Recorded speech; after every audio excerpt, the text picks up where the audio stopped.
같이 기도하겠습니다.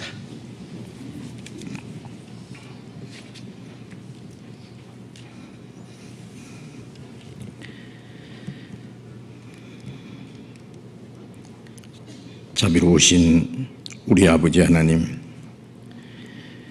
죄 가운데서 영원히 저주와 멸망을 받을 수밖에 없는 우리를 불쌍히 여기시고 우리가 받아야 될 저주와 심판을 주님이 대신 받으시고 주님이 흘리신 그 보배로운 피로 우리의 죄를 영원히 씻어주시고 아무 공로 없이 구원해 주신 그 크신 은혜를 하여 감사를 드립니다. 우리를 하나님의 자녀로 삼아주시고 영원한 하나님의 나라에 들어갈 수 있는 영광스러운 소망을 주신 주님 감사합니다. 우리를 구원해 주신 것은 이 땅에 잠깐 있다가 없어질 것들을 주시기 위함이 아니요 영원하고 영광스러운 하나님의 나라를 기업으로 주시기 위함인 줄로 믿습니다. 이제 잠시 세상에 사는 동안에도 항상 우리와 함께 계셔서 우리를 지켜주시고 우리의 연약함을 담당하시고 진리 가운데로 인도해 주시는 주님 진정 감사합니다. 우리가 하나님의 나라에 들어갈 때까지 주님을 따라가는 걸음이 실족하지 않도록 우리의 발걸음을 지켜주시고 주님의 진리의 말씀으로 날마다 거룩하게 온전하게 세워주셔서 우리의 이 땅의 삶이 하나님의 자녀로 부끄러움이 없이 살 수 있도록 그리고 멀잖아 다시 오시는 주님 영광 앞에 부끄러움이 없이 칭찬과 영광을 받기에 합당한 사람들이 되게 해 주시옵소서. 이 시간 또 우리가 함께 모여서 말씀을 배울 수 있는 귀중한 시간을 주신 주님, 때를 따라 우리에게 필요한 말씀을 주시고 은혜를 주시는 주님, 이 시간에도 우리에게 더욱 풍성한 은혜를 채워주시고 우리가 마땅히 깨달아야 될 말씀들 또 어떻게 행할 일들을 더욱 가르쳐 주시옵소서. 이 시간 함께 참여하지 못한 우리 형제 자매들도 어느 곳에 있든지 일일이 보살펴 주시고 주님의 말씀으로 붙들어 주시고 더욱 주님을 가까이 하고 말씀을 사모하는 마음들을 더욱 허락해 주시옵소서. 이 시간 주 성령님께서 친히 인도해 주시기를 간절히 의지하오며 주 예수님 이름으로 기도드렸습니다. 아멘.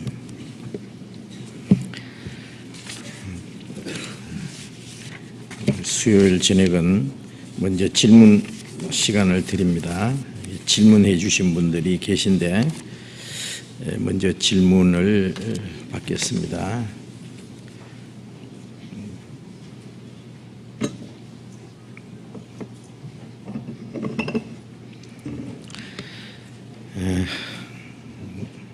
먼저 질문을 읽겠습니다.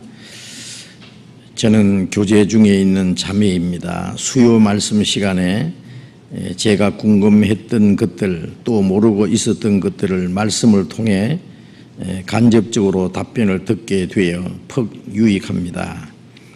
저도 궁금한 것이 있는데 성경적인 질문이 아니라고 생각도 드는데 그래도 한번 여쭙고자 합니다. 답변해 주시기를 꼭 부탁드립니다. 저는 오래전부터 갖고 있던 낡고 헐어서 이제는 쓰지 않는 성경이 있습니다. 글씨도 내려서 있어서 눈이 피곤합니다. 요즘 새로 나온 성경은 글씨도 옆으로 써져 있고 글씨도 크고 해서 읽기도 쉽고 편해서 바꿨습니다. 그래서 먼저 성경은 버리려고 하는데 하나님 말씀이라서 버리는 것이 안 될 것 같고 또 물건처럼 그냥 버려도 되는지 함부로 버리면 안 될 것 같아 불에 태워야 되는지 목사님 궁금합니다. 답변을 부탁드립니다. 성경책 때문에 고민해서 먼저 보시던 성경이 낡고 헐었다고 했는데 구원받은 지 오래되신 것 같아요. 성경이 낡고 아주 다 헐어서 못 쓸 지경으로 됐으니까 먼저 성경을 글쎄요, 뭐 성경을 읽지 않고도 그냥 가지고 다니기만 해도 낡기는 낡는데 속에 낡았는지 이 가죽 겉만 낡았는지 모르겠어요. 어떤 사람이 구원받고 나서요 성경책을 2권을 딱 사더라고요. 예? 교회 안 다닌 사람인데 성경을 2권 딱 사서 그래서 왜 2권 샀느냐고 한 권은 다른 사람 주려고 하느냐 물었더니 아니래요. 2권을 산 것은 한 권을 읽다가 낡으면 또 쓰려고 미리 2권을 샀다 그러더라고요. 참 마음이 참 좋잖아요. 가만히 놔두면 뭐 평생 가도 안 낡겠죠. 그러나 성경을 열심히 읽기 위해서. 어떤 사람 똑같은 거 물건 2개 사는 수가 있잖아요. 하나를 쓰다가 낡으면 또 쓰려고 미리 준비하는 거. 성경을 그처럼 열심히 참 낡도록 읽으면 좋겠어요. 제가 전에 읽던 성경 보면 아주 걸레 쪼가리처럼 된 것이 있어요. 나중에 한번 보여드릴까요? 물론 몇 권을 제가 떨어뜨렸습니다. 성경을 흐르게 밑으로 떨어뜨린 게 아니고 떨어지게 했다 그 말이에요. 제가 한번 봤어요. 지나가다가요 어떤 그 사주팔자 보는 그 할아버지가 그 사주팔자 보는 책 있잖아요. 책 그렇죠? 뭐 이렇게 글을 써놓고 뭐 이상한 그림도 그려놓고 했는데 그 책이 다 낡았더라고요. 보니까 야, 저 사람 사주팔자 봐준이라고 저걸 얼마나 넘겼길래 저렇게 낡았을까. 남의 사주팔자 보는 사람도 저렇게 책이 낡도록 저기 보는데 우리 그리스도인들은 하나님 말씀을 얼마나 읽어야 될까 그런 걸 한번 생각해 봤다고요. 근데 어떤 사람들 성경 보면 너무 깨끗해요. 아주. 성경책이 더러워질까봐 걱정이 돼서 안 읽는 사람이 안 읽는지 모르지만은 성경 더럽힐까봐 걱정하지 마세요. 열심히 읽고 또 여기다가 색연필로 그리기도 하고 또 모르는 게 있으면 퀘스천 마크도 물음표도 써놓고 나중에 이제 그걸 물어본다든지 이쪽 성경하고 이쪽 성경하고 관계되는 게 있으면 쫙 줄도 끊고 어떤 사람 성경 보면요 총 1000년색이더라고.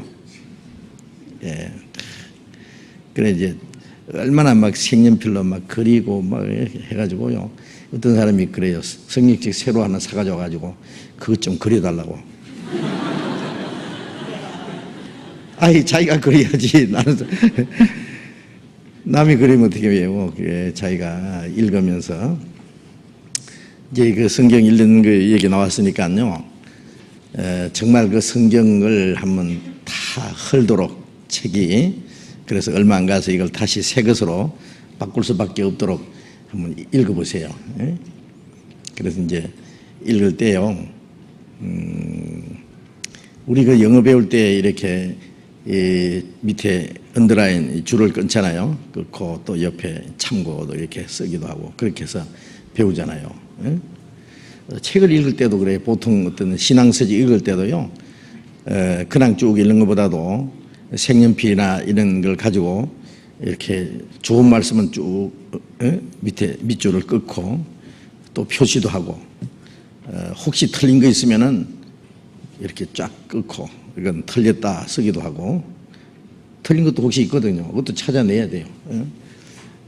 그리고 또 생각나는 것 있으면 옆에 참고로 또 자기 깨달은 것을 첨부도 시키기도 하고 이렇게 하면서 책을 읽으면은 쫙싹 들어옵니다. 그 내용이. 그 다음에 나중에 또 한번 보고 싶으면 이제 선 끄는 것만 보면 돼요. 다 안 읽어도 그렇죠? 중요한. 그러면 쫙 읽으면 또 다시 복습이 되고요. 그래서 그런 습관을 가지는 게 좋아요. 성경 읽을 때도 색연필을 몇 가지를 정하는 거예요. 이제 빨간 색깔은 우리 예수님의 피나 구원에 대한 말씀 나올 때 빨간 색깔. 그 다음에 이제 영생이라든지 생명에 대한 말씀 나오면 어떤 색깔 정하면 좋을까요? 물론 초록색. 또 교훈에 대한 말씀은 하늘색. 저는 그렇게 정했어요. 그리고 이제 하나님의 영광에 대한 말씀 나오면 어떤 거 할까요? 노란색. 그렇죠? 노란색. 황금색 비슷하게. 그리고 또 죄 얘기가 나오면은 죄는 이 땅의 것이고 육체니까 이 갈색 뭐 이렇게 하고 또 아주 나쁜 것 나오면은 뭐 자기가 정하는 거예요. 이거는 아주 이 이스라엘 임금들 중에도 나쁜 임금 나오면은 임금 이름이 나오는데 좋은 임금은 또 뭐 어떤 색깔하고 아주 나쁜 임금은 뭐 탁 뛰어나게 보라 색깔 한다든지 뭐 이렇게 자기가 정하는 거예요. 이렇게 해가지고 좋은 임금 나쁜 임금 딱 보면은 그냥 이름만 딱 봐도 색깔만 봐도 딱 알 수 있도록 그렇게 해서 해보세요. 예? 그 성경책 더럽힐까봐 걱정하지 마세요. 예. 하여튼 그렇게 해서 성경을 많이 읽어서 얼마 안 가서 이 새 성경을 또 바꿀 수 있도록. 그래서 이제 글자 작은 건 나중에 큰 글자로 우리가 이제 휴대용으로 가야 되는 건 작은 거 가야 되는 게 집에서 볼 때는 큰 성경을 보는 게 좋아요. 글자가 그래 덜 피곤하거든요. 조그만 글자를 예수서 보려면요 금방 피곤해서 많이 못 봐요. 큰 거 놓고 보면은요 눈이 시원해지고 덜 피로하고 좋아요. 그래서 성경은 집에 막 큰 것도 있고 작은 것도 있고 뭐 많이 있어야 됩니다. 성경책이 아주 여러 권 있어야 돼요. 그렇게 해서 열심히 읽도록 해보시기 바랍니다. 그런데 여기 질문이 오래된 성경 먼저 가지고 있던 생각을 도대체 어떻게 해야 될지 이걸 버릴 수도 없고 하나님 말씀인데 태워버려도 괜찮은지 하고 걱정을 했는데 물론 버리면 안 됩니다. 성경을. 성경책이 물론 뭐 우상처럼 생길 필요는 없지만은 하나님의 말씀이고 이 세상에서 성경책만큼 귀한 거 없잖아요. 성경책을 물론 뭐 성경책 벤다고 하나님이 왜 성경책 벤냐 책만 안 하겠지만은 될 수 있으면 성경책에 벤다든지 발로 바른다든지 그렇게 함부로 하지 마세요. 그거는 이스라엘 백성들은요 그 십계명은 하나님의 임재의 표상이었어요. 그래서 십계명을 잘못 취급하면 막 죽기도 하고 그랬잖아요. 그래서 이 성경책을 우리가 귀중히 여겨야 됩니다. 그래서 함부로 성경책을 막 집어 던진다든지 아무렇게나 취급한다든지 그러면 그 마음에 좀 문제가 될 거예요. 그 성경 속에 얼마나 귀중한 말씀이 있는데 저 옛날 공산 지하에서는요 전 재산을 주고도 성경을 구할 수가 없어요. 구할 수가. 그래서 성경책을 귀중히 여겨야 됩니다. 그리고 이제 물론 그래서 낡은 성경이라고 쓰레기통에 버려서도 안 돼요. 그러면 요즘에 집에 키우던 강아지도 못 버리게 하는데 성경책을 버리면 되겠어요. 물론 불에 태워도요 마음에 갇히게 될 거예요. 하나님의 말씀을 내가 불에 태우다니. 구약시대에 보면 에레미야가 그 하나님의 말씀을 이제 기록해서 읽으니까 왕이 그걸 전부 찢어가지고 불에다가 난로에다가 다 집어 던져가 다 태워버리는 있는데 물론 그거는 고의적으로 공산국가의 성경을 태우는 일이 있었어요. 하나님 말씀을 없애버리려고. 물론 그런 뜻은 아니지만 그렇다고 해서 성경을 태우는 것도 옳지 않은 일일 거예요. 어떻게 해야 될까? 집에 그냥 놔두기도 좀 거치정스럽고 교회당 가져오세요. 예. 하여튼 헌 책을 성경을 한번 모아봅시다. 얼마나 모이는지. 성경 안 가져오신 분 그 헌 책이라도 보시도록 뒤에 꼽아놓고. 그리고 집에서 그 태울 수도 없고 버릴 수도 없는 책이 있으면은 교회당에 가져오세요. 뒤에 모아가지고 얼마나 모이는지 한번 모아봅시다. 그걸 보면은 성경을 얼마나 많이 읽었는지도 알 수 있을 테고. 그럴 테니까. 교회당에 가져오세요. 버리지 말고 태우지 말고요. 그렇게 하시고 또 다른 질문이 있네요. 저는 숫자에 대해서 여쭙고 싶습니다. 하나님의 숫자가 있고 마귀의 숫자가 있다고 하는데 7은 완전한 수이고 하나님의 수라고 들었습니다. 6은 사람의 수고 마귀의 수라고 들었습니다. 그래서 저는 6이라는 숫자가 싫고 기피하게 됩니다. 생활 속에서 숫자를 가리게 됩니다. 잘못된 생각인지요? 여쭙고 싶습니다. 이것도 또한 목사님 답변을 꼭 부탁드립니다. 감사합니다. 그래서요. 아주 꼭 부탁한답니다. 근데 숫자가 물론 뜻이 있죠. 성경에 숫자에 대한 특별한 숫자가 몇 가지 나와요. 하나 수는 출발 숫자, 둘 숫자는 상대 숫자, 세 숫자는 삼위일체 하나님 숫자, 네 숫자는 동서남북 세상 숫자, 또 고난 숫자도 돼요.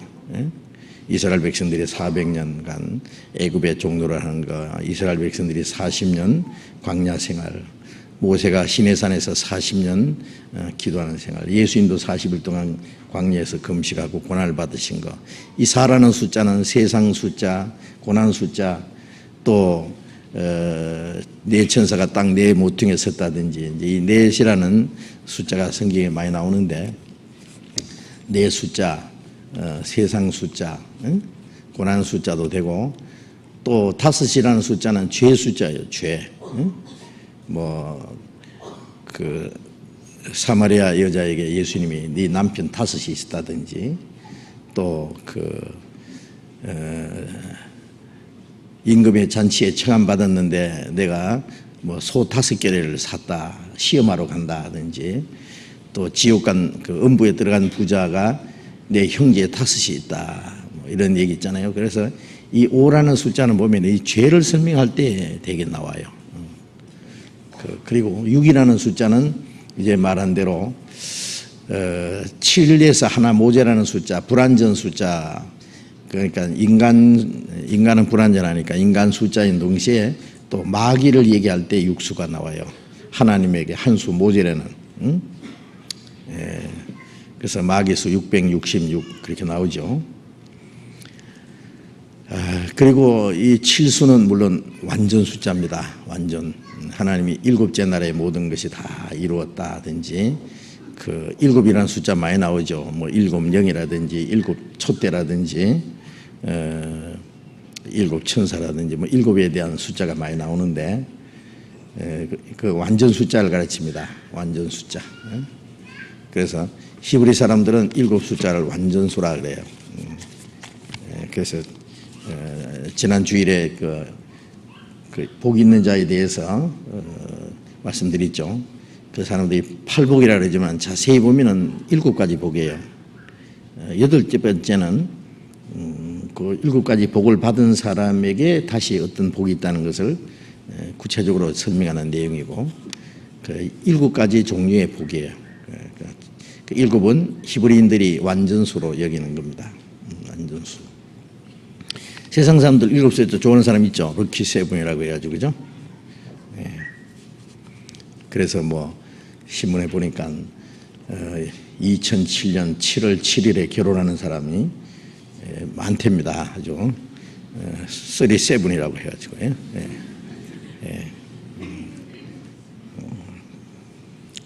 그리고 또 8숫자는 이제 승리 숫자도 돼요. 승리 숫자. 그래서 이 다윗이 8째 아들이에요. 사실은 7째는 자세히 보면 8째인데, 다윗이 승리자잖아요. 그리고 7째 날 안식, 그 8째 날은 새하늘과 새 땅에 들어가는 영원한 세계로 들어가는 또 하나의 시작이라고 말하는 숫자도 됩니다. 8수. 9숫자는 이 세상의 불완전 숫자. 열에 하나 모자라니까. 열이 세상의 완전 숫자잖아요. 9는 세상 불완전 숫자. 열은 이 세상의 완전 숫자. 그러니까 성경에 열 문화든지 열 달란트 이 완전 숫자, 이 세상에서 숫자로 완전 숫자예요. 열 처녀가 있는데 그런 나오죠. 이 세상에서 완전 숫자. 그래서 어떤 사람이요, 짜장면을 9그릇 먹더래요. 그래서 이 심부름하는 애가 말하기를, 선생님 계산하기 좋게 한 그릇 더 드세요. 그랬어요. 그러니까 이놈아 누구를 식충이지 아냐 그랬다 그러잖아요. 9그릇 먹은 게 적게 먹은 줄 알고. 한 그릇 더 먹으면 계산하기 좋죠. 열. 그러니까 열은 계산하기 좋은 세상 완전 숫자예요. 12은 택한 숫자. 12지파라든지 12제자라든지 이렇게 해서 이제 성경에 나오는 특별한 숫자가 있어요. 그런데 여기서 6은 사람의 수고 마귀의 수라서 6숫자는 싫다고 기피하고 생활 속에도 숫자를 가리게 된다. 그런데 이게 잘못된 생각인지 그랬는데요. 그건 잘못된 생각이라고 생각합니다. 생활하는데 어떤 사람은요, 사숫자는 죽을 숫자라고 해가지고 이 어떤 데는 아파트도요 4층이 없어요. 3층에서 5층으로 가요. 그렇다고 4층 없어집니까? 죄수도 사무실에는 안 들어가려는데요.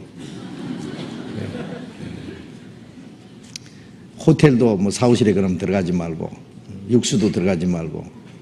전에 한번 목사님이 호텔에 들어갔는데 공교롭게도 호텔 그 번호가 666이더라고.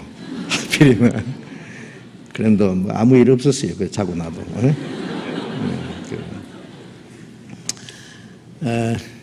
그런데 그거는 가릴 필요 없어요. 그러면 아파트에 하필 당첨됐는데 6층에 당첨됐다. 호텔에 갔는데 공교롭게도 뭐 6숫자가 6호실이 됐다. 안 들어갈란다. 그거는 하나의 미신적인 생각입니다. 그건 아무 상관이 없어요. 아시겠죠? 생활에 그거를 연결시키면 안 돼요. 물론 이왕이면은 뭐 7수 되면은 좀 괜찮겠는데 그래도 뭐 4수가 되든 6수가 되든 그것이 뭐 그 숫자 자체에 귀신이 따라다니는 거 아닙니다. 귀신 붙은 건 아니기 때문에 그건 괜찮아요. 그 가릴 필요 없습니다. 아시겠죠? 예? 그건 괜찮아요.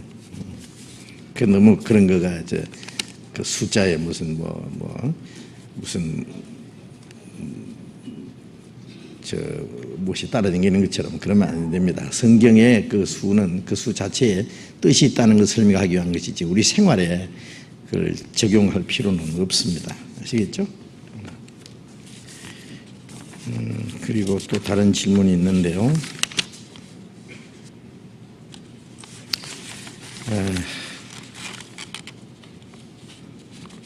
저는 구원받은 지 이제 7개월 되어가는 형제입니다. 오늘 저는 궁금한 점이 있어서 피를 들었습니다.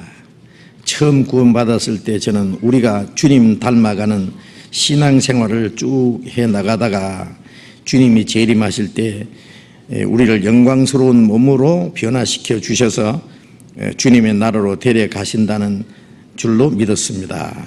그런데 전번 인류 말씀에서 목사님께서 마음이 깨끗해야 하나님을 볼 수 있다고 하셨습니다. 저는 마음이 완전히 깨끗해질 수 있는지 궁금합니다. 원래 인간은 불완전한 존재라고 알고 있었는데요. 우리가 완전히 거룩해질 수 있는지요? 구원받고 죄를 안 지으려고 아무리 노력을 해도 안 되는 것 같은데요. 죄와 피 흘리기까지 싸우고 주님의 말씀에 순종하면은 온전히 거룩해질 수 있는지 궁금합니다. 만약에 계속 온전해지지 않으면 어떻게 되는지 궁금합니다. 확실한 답변을 원합니다. 이제 일어나세요. 그런데 이제 구원을 받고 이제 세상에 사는 동안에 조금씩 주님을 닮아가다가 주님 오시는 날 우리 몸까지 주님처럼 완전히 돼가지고 데려가신다. 이제 거기까지는 잘 배웠는데 그런데 주일 말씀에서 마음이 깨끗해야 하나님을 볼 수 있다고 하는 말씀을 들어서 이제 문제가 생긴 거예요. 그렇죠? 근데 이 형제님이 마음이 청결한 자는 복이 있나니 저희가 하나님을 볼 것이며 그 말씀을 잘 들었는지 모르겠어요. 그걸 2주에 걸쳐서 앞뒤로 이렇게 말씀을 드렸는데 좀 내용을 잘 못 들으신 것 같아요. 이거 보면은.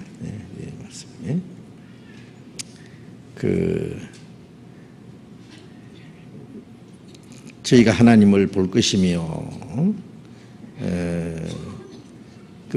마음이 깨끗이 못한 사람은 하나님을 볼 수 없다. 그렇게 말씀한 것은 천국 갈 수 없다 그 말이 아니에요. 예? 천국 갈 수 없다는 게 아니죠. 구원받은 사람은 완전히 구원받은 사람 말합니다. 완전히 구원받은 사람은 그냥 100% 천국 가요. 구원받은 사람은 영생 얻은 사람이고 영생 얻은 사람은 하나님의 자녀인데 하나님의 자녀가 지옥 가는 일은 없어요. 지옥 안 가면 어디 가요? 예? 갈 때는 천국밖에 없지 뭐. 천국도 못 가고 지옥도 못 가고 연옥 그런 건 없어요. 그래서 요한복음 10장 28절에 내가 저에게 영생을 주노니 영원히 멸망치 아니할 터이요 또 저희를 내 손에서 빼앗을 적 없나이다. 저희를 내게 주신 아버지는 만유보다 크시며 아무도 아버지 손에서 빼앗을 수 없나이다. 아주 거듭 그렇게 말씀하셨어요. 영생은 영원히 멸망하지 않는 겁니다. 영생 얻었다가 영생 잃어버린다면 그 진짜 영생이 아니죠. 영원히 멸망치 아니할 터이요 또 저희를 내 손에서 빼앗을 자가 없나이다. 그 구원받은 사람의 그 생명을 잃어지지 않도록 지켜주시는 분은 주님이세요. 또 아무도 내 아버지 손에서 빼앗을 수 없나이다. 예수님 손에서 하나님 아버지 손에서 그 이중으로 안전장치가 돼 있어요. 예, 안전장치가. 예. 한국은행에 맡겨놓은 보물은 혹시 땅굴을 파고 들어와서 훔쳐갈지 몰라도 구원받은 사람의 생명은 마귀가 못 뺏어갑니다. 마귀는 뺏어가려고 하는데 하나님이 하나님보다 더 강한 분이 없는데 예수님이 그렇게 강조했잖아요. 내 아버지는 만유보다 크심에 예? 마귀가 아무리 강해봐야 하나님보다 더 강하겠어요. 만유보다 크심에 아무도 아버지 손에서 빼앗을 수 없나이다. 그렇게 설명이 되어 있잖아요. 응? 예수님 손 안에 예수님은 우리를 위해서 죽으셨고 피를 흘려 사셨으니 비싼 값으로 샀는데 우리를 잃도록 버려두시겠어요? 또 자기 독생자를 희생해서 우리를 구원하신 아버지는 우리의 구원받은 하나님의 자녀를 지켜주세요. 지켜주세요. 그래서 성경에 어떤 말씀이 있어도 확실히 거듭난 사람은 멸망하지 않습니다. 결코. 그런데 마음이 청결한 자는 하나님을 볼 것이라 그 말씀은 천국 가서만 보는 게 아니라 천국 가서 보는 거야 뭐 당연하죠. 그리고 천국 가서 하나님을 볼 사람은 이 땅에서도 깨끗해야 된다는 말씀이고 이 세상에 사는 동안에도 하나님을 본다 그 말이에요. 그 말씀 드리죠. 하나님을 봐요. 이 세상에 사는 동안에도. 하나님을 보는 방법이 좀 다르죠.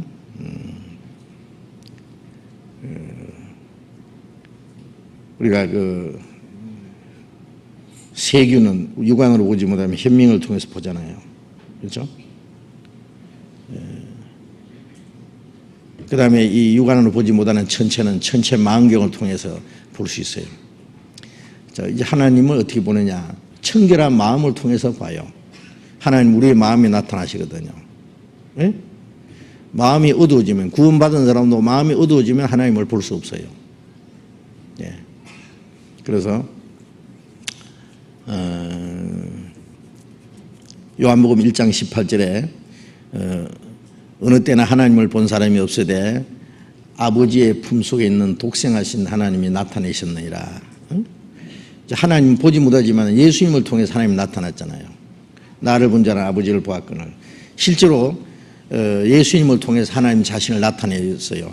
그래서 요한복음 1장 1절에 태초에 말씀이 계시니라 이 말씀이 곧 하나님이시라 그랬고 요한일서 1장 1절에는 태초부터 계신 생명의 말씀에 대해서는 우리가 눈으로 본 바요 귀로 들은 바요 주목하고 손으로 만진 바라 그랬잖아요.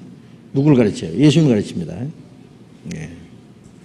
그 태초부터 계시는 그 하나님이 구약시대에는 이스라엘 백성에게 말씀하셨는데 33년 동안에는 말씀이 육신이 되어 오셨어요.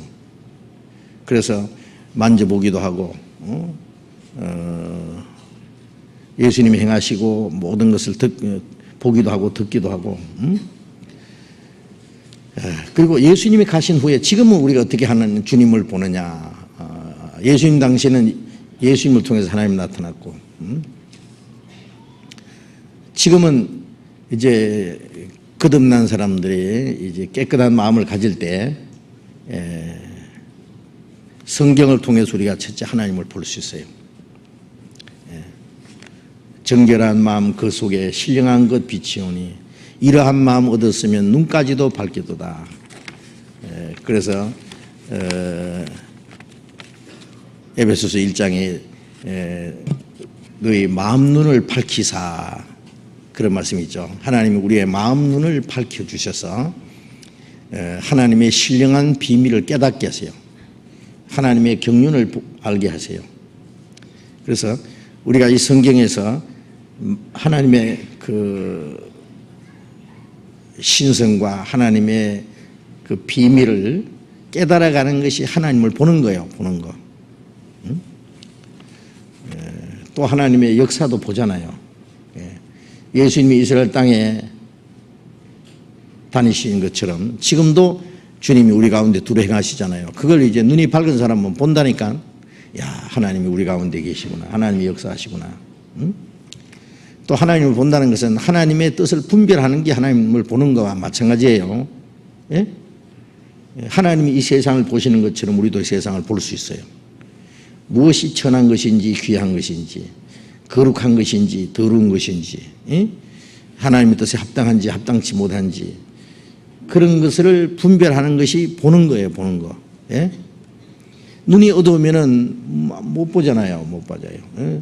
좋은 건지 나쁜 건지 색깔도 분별을 못하고 아무것도 몰라요. 아름다운 것인지 보기 싫은 것인지 그걸 보지 못하는 것처럼 영혼의 눈이 어두워지면은 그걸 분별을 못해요. 예? 이 마음이 청결하다는 것은 거듭난 사람에게 하는 말입니다. 거듭난 사람. 거듭나지 않은 사람은 만물보다 거짓되고 심히 부패한데 완전히 이건 금은밤이에요. 완전히 새카매 영적으로는. 구원받았을 때 우리의 영혼을 깨끗하게 하셨잖아요. 그렇죠? 그래서 고린도전서 6장 11절에도 너희 중에 이런 자들이 있더니 우리 주 예수 그리스도의 은혜와 성령으로 깨끗함을 얻은 자 되었느니라 그랬잖아요. 예수님의 피로 우리를 깨끗하게 하고 하나님의 은혜로 깨닫게 함으로 우리 영혼이 깨끗하게 됐어요. 또 깨끗하게 됐고 또 에베소서 5장 26절에 있는 말씀대로 물로 씻어 말씀으로 깨끗하게 하셔서 거룩하게 하시고 물로 씻는 같이 말씀으로 깨끗하게. 그래서 예수님의 피는 우리의 죄를 깨끗게 했고 우리 영혼을 깨끗하게 했고 그 다음에 성령은 말씀을 통해서 우리의 마음과 우리의 생활을 깨끗하게 한다 그랬잖아요. 예수님의 피로 영혼이 깨끗함 받은 사람은 이제 마음과 생활이 날마다 깨끗해져야 돼요. 그래서 요한일서 3장 2절에 사랑하는 자들아 지금은 우리가 하나님의 자녀라 장래에 어떻게 될 것은 아직 나타나지 않았으나 그가 나타내심이 되면 우리가 그와 같을 줄 아는 것은 그에 계신 그대로 볼 것이 남이니 주를 향하여 이 소망을 가진 자마다 그의 깨끗하심 같이 자기를 깨끗하게 하느니라. 외우셨죠? 주님이 오실 때 주님과 같이 될 소망을 가진 사람, 주님과 같이 될 때 우리가 주님을 본다 그랬잖아요. 이 소망을 가진 자마다 주님의 깨끗하심 같이 자기를 깨끗하게 하느니라 그랬잖아요. 그렇게 당연히 깨끗하게 해야 돼요. 구원 받았으니까 천국은 갈 테니까 뭐 좀 덜 깨끗해도 어때? 그거는 말도 안 되는 소리예요. 예. 이 결혼 날짜를 받은 신부는요, 결혼 날이 가까울수록 마음과 몸을 단정하게 합니다. 그리고 신랑을 정말 사랑하고, 또 자기가 사랑하는 그 신랑은 너무나 훌륭한 사람이에요. 너무 깨끗한 사람이에요. 거룩한 사람이에요. 근데 자기는 너무나 모자라요. 너무나 추해. 그럼 추한 그대로 설 거예요, 그러면? 어떻게든지 자기를 깨끗하게 단장해가지고 자기를 이제 그 신랑 앞에 바칠 수 있도록 나가기 위해서는 매일같이 몸과 마음을 단정하게 할 겁니다. 그렇죠? 예, 그 다음에 이제 드디어 결혼 날짜가 다가왔어요. 아침 됐어요. 이제 신부 입장 30분 전이에요. 근데 신부는 아직 일어나지도 않았어. 세수도 안 했어. 석 달 모욕도 안 했는데. 그러면 안 되죠. 그래가지고 어떻게 입장 그러면 어떻게 하려고 그래요? 잠옷 입고 나갈 거예요? 예? 먼지를 펄펄 휘날리면서. 예, 그러면 안 되죠. 예. 우리는 신부 대기실에 서서 입장 직전에 있는 신부의 차림을 가지고 예? 그 기다리는 신부처럼 예, 깨끗하게 주님 오시면 우리가 주님처럼 돼요. 그 소망을 가진 사람들은 주님의 깨끗하심 같이 자기를 깨끗하게 단장해야 돼요. 단장. 예? 그래서 교회는 그리스도의 신부를 단장하는 신부 대기실이에요. 예? 예. 신부 그다음에 신부를 단장하는 미장원도 되고 그렇죠? 예. 깨끗하게 목욕도 하고 깨끗한 옷을 입고 아주 이 세상에 태어나서 최고 아름다운 모습으로 신랑 앞에 나갑니다. 우리가 주님 오시는 날 주님은 우리의 겉모습을 보시는 것이 아니라 우리의 속 사람을 보시기 때문에 우리의 마음과 우리의 생활이 깨끗해져야 돼요. 깨끗해지려면 어떻게 해요? 죄를 멀리해야 되죠. 지난 주일에 말씀드렸잖아요. 깨끗하려면 죄를 멀리해야 돼요. 나쁜 친구도 멀리하고 나쁜 취미도 멀리하고 나쁜 생각도 멀리하고 나쁜 말도 멀리하고 그렇죠? 나쁜 건 하여튼 가까이 하지 말아야 돼요. 그렇게 깨끗해야 돼요. 그래야 깨끗하게 될 수 있어요. 또 내 힘으로만 안 되니까 교회 안에서 경건한 형제 자매들 열심히 교회 안에서도요 자기보다 신앙이 더 나은 사람을 더 가까이 하려고 노력하세요. 자기는 못한 사람 따라가면 안 돼요.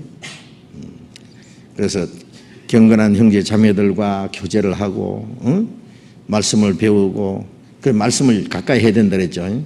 말씀을 가까이 해야 말씀으로 우리가 깨끗해져요. 성령은 말씀을 통해서 우리를 깨끗하게 해요. 진리로 저희를 거룩하게 하옵소서. 아버지의 말씀은 진리니이다. 요한복음 17장 17절 말씀이 성령은 말씀을 통해서 우리를 날마다 그래서 성경을 읽고 외우고 듣고 배우고 하는 사이에 자기도 모르게 깨끗하게 돼요. 구원받고 나서 얼마 이제 여기 질문한 형제는 이제 7개월이 돼 간다 그랬는데요. 얼마 안 됐잖아요, 아주. 어린 아이가 태어나면은 갓난 애를요 며칠 만에 목욕시켜요. 예? 애 낳아봤어요? 길을 봤어요? 집에 봤잖아요. 안 낳았습니다. 결혼하는 사람들도요. 매일 목욕시켜요. 매일. 갓난 애가 무슨 때가 있다고 그렇게 매일 목욕시켜요. 매일 시킵니다. 그래야 이제 이 몸에 모르게 이제 아직 분비물이 남아 있고 이 피부가 탄력이 생기고 그 다음에 이 혈액 순환도 되고 그래서 그 아이는 계속 매일 씻어줘야만 깨끗하고 건강하게 돼요. 매일 목욕시켜요.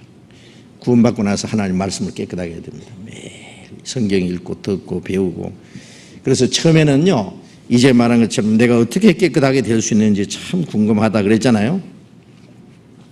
걱정할 거 없어요. 걱정할 거 없어요. 걱정하지 말고 계속 씻으면 돼. 매일 말씀을 매일 읽고 외우고 배우고 듣고 하면은요 1년 2년 이제 얼마 지나고 나면 내가 언제 이렇게 변했노? 신앙이 쑥쑥 자라는 거예요.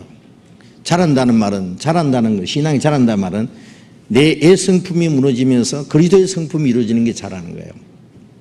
더러운 것이 없어지면서 주님처럼 깨끗해지는 게 자라는 거예요.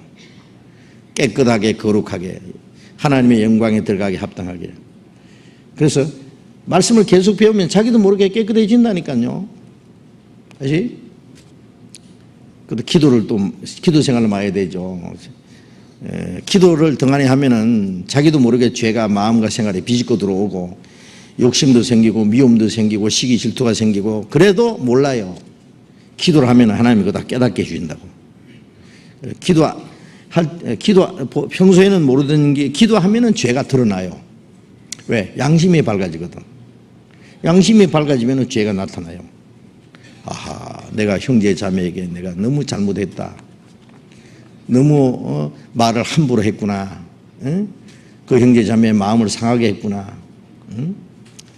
내가 너무 교만했구나. 내가 실수했구나. 내가 시기 질투하는 마음이 있구나. 그것이 이제 기도하면서 다 드러난다니까요. 기도를 안 하면 양심이 어두워져요. 틀림없어요. 그래서 기도를 많이 해야 됩니다. 기도. 아시겠어요? 기도. 기도를 안 하는 사람은요, 죄를 짓고도 얼마나 뻔뻔스러운지 몰라요. 기도 안 했다는 증거예요, 그게.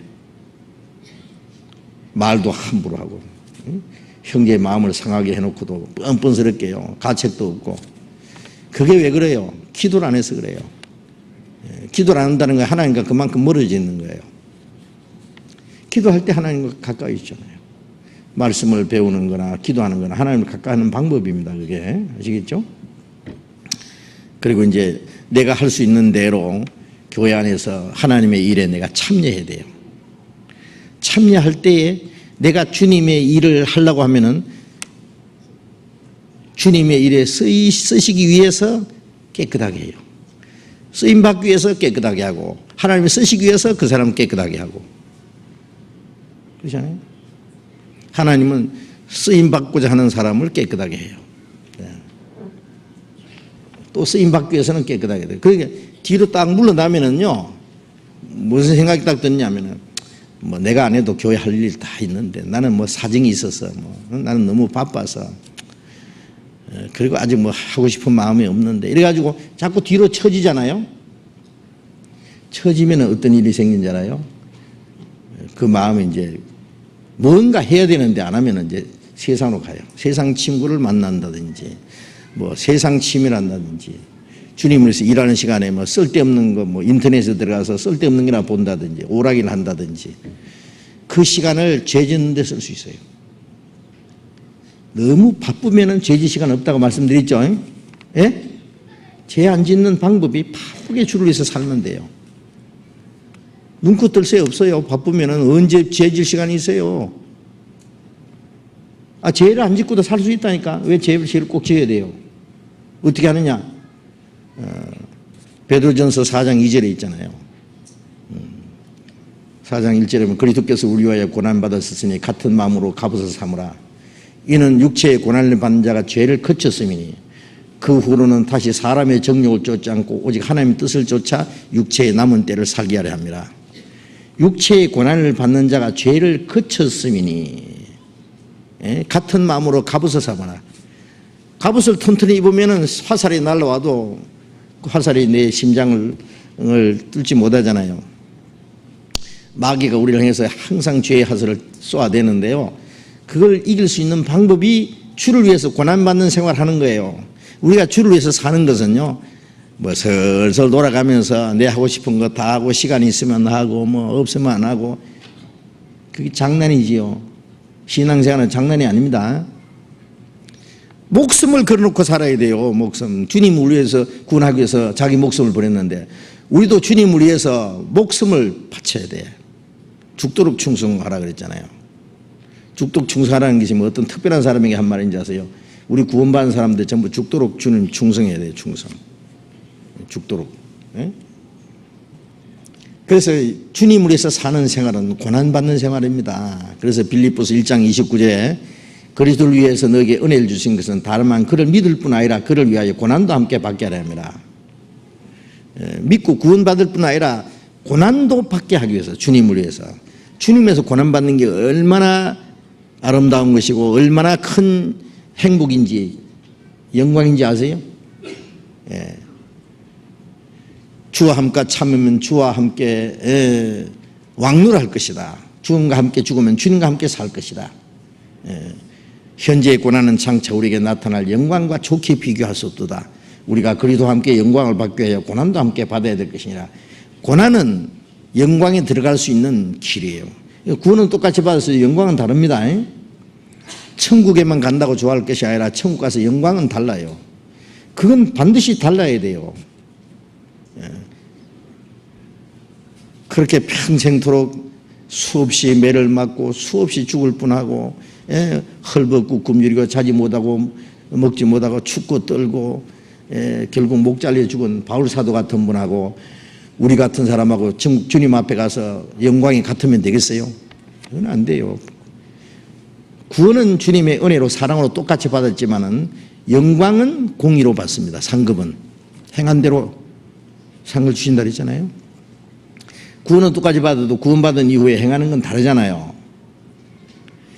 이제 그 영원히 죄 사함 받았으니까 멸망하지 않는다. 거듭난 사람은 결코 지옥 안 가고 천국 간다 그러니까요. 마음 푹 놓는 사람이 있다니까.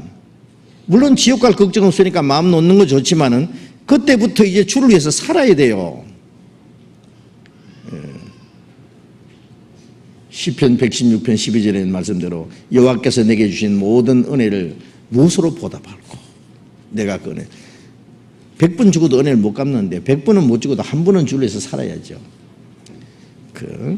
그래서 주를 위해서 어떤 고난과 핍박과 환난과 죽는 것도 기쁘게 여겨야 돼요.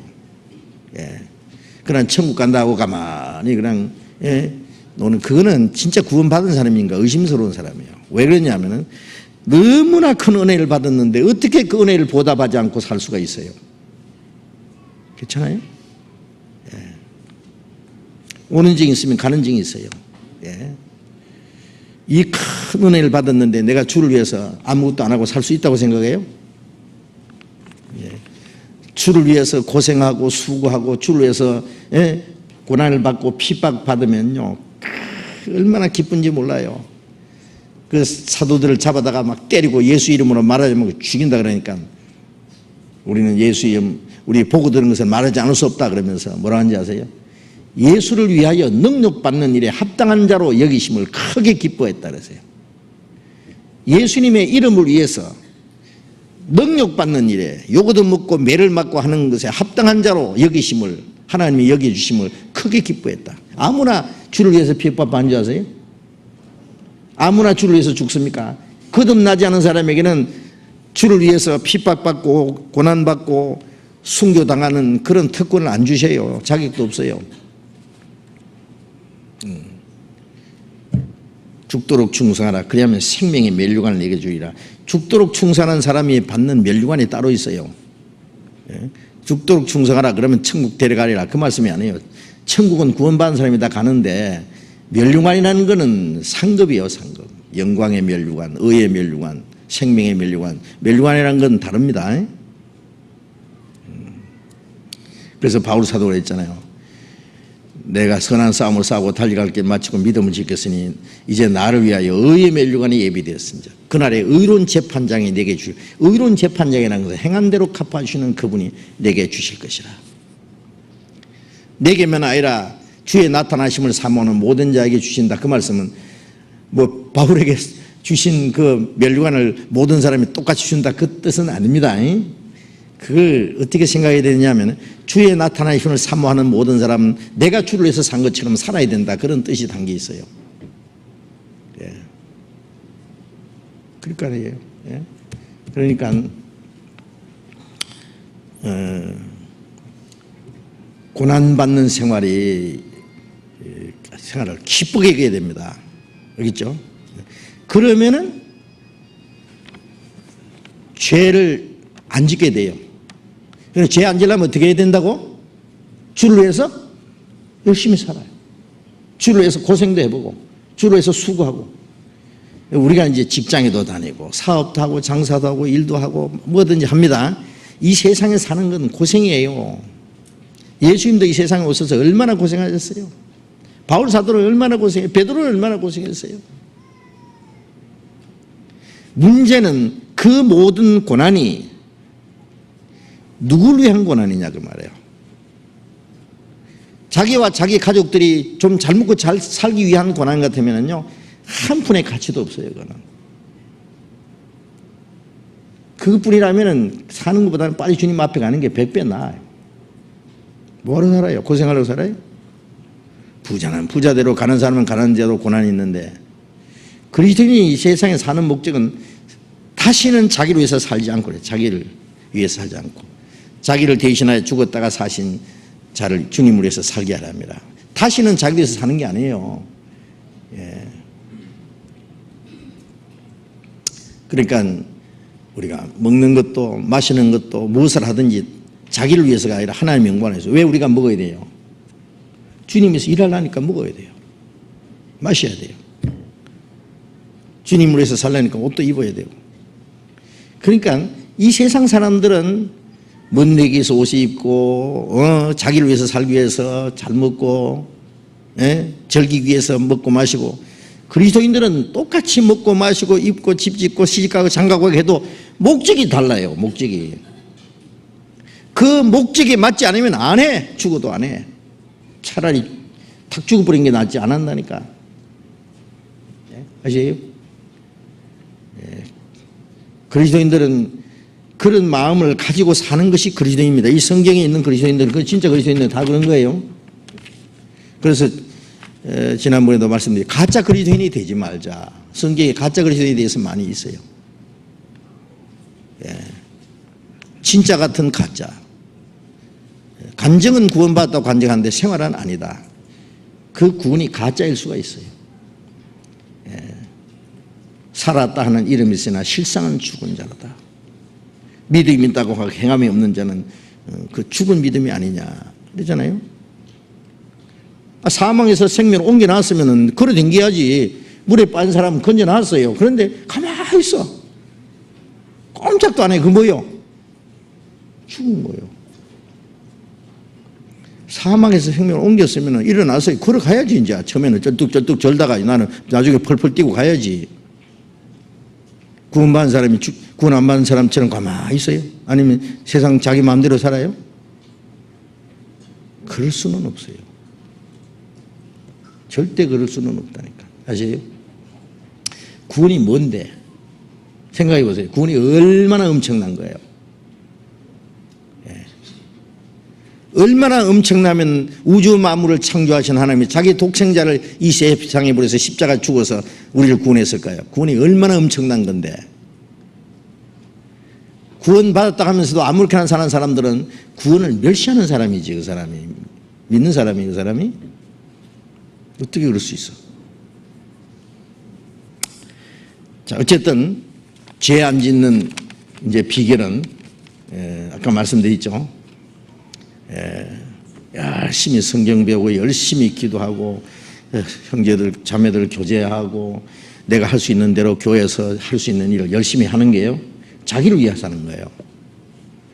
주를 위해서 수고하고 고난받으면 하나님이 더 큰 축복을 주시고 내가 거룩해져요. 그게 안 하면 자꾸 뒤로 쳐져요. 아세요? 영적 열등의식, 소외감. 나는 할 수 없어. 마귀는 뭐라니? 그래, 너는 못해. 마귀는 계속 그래가지고 어디로 끌고 간지 아세요? 하나님께 쓸모 없으니까 이제 너는 내가 쓸게 하고 마귀가 끌고 가요. 구원은 못 뺏어가도 신앙생활은 망칠 수 있거든, 마귀가. 그러니까 신앙생활은 적극적으로 신앙생활을 하든지 아니면 육신으로 빠져서 세상으로 돌아다니는 둘 중에 하나예요. 중간은 없다니까. 자전거 타고 앞으로 가든지 넘어지든지 둘 중에 하나죠. 자전거, 두발 자전거 타고 가만히 설 수 있어요?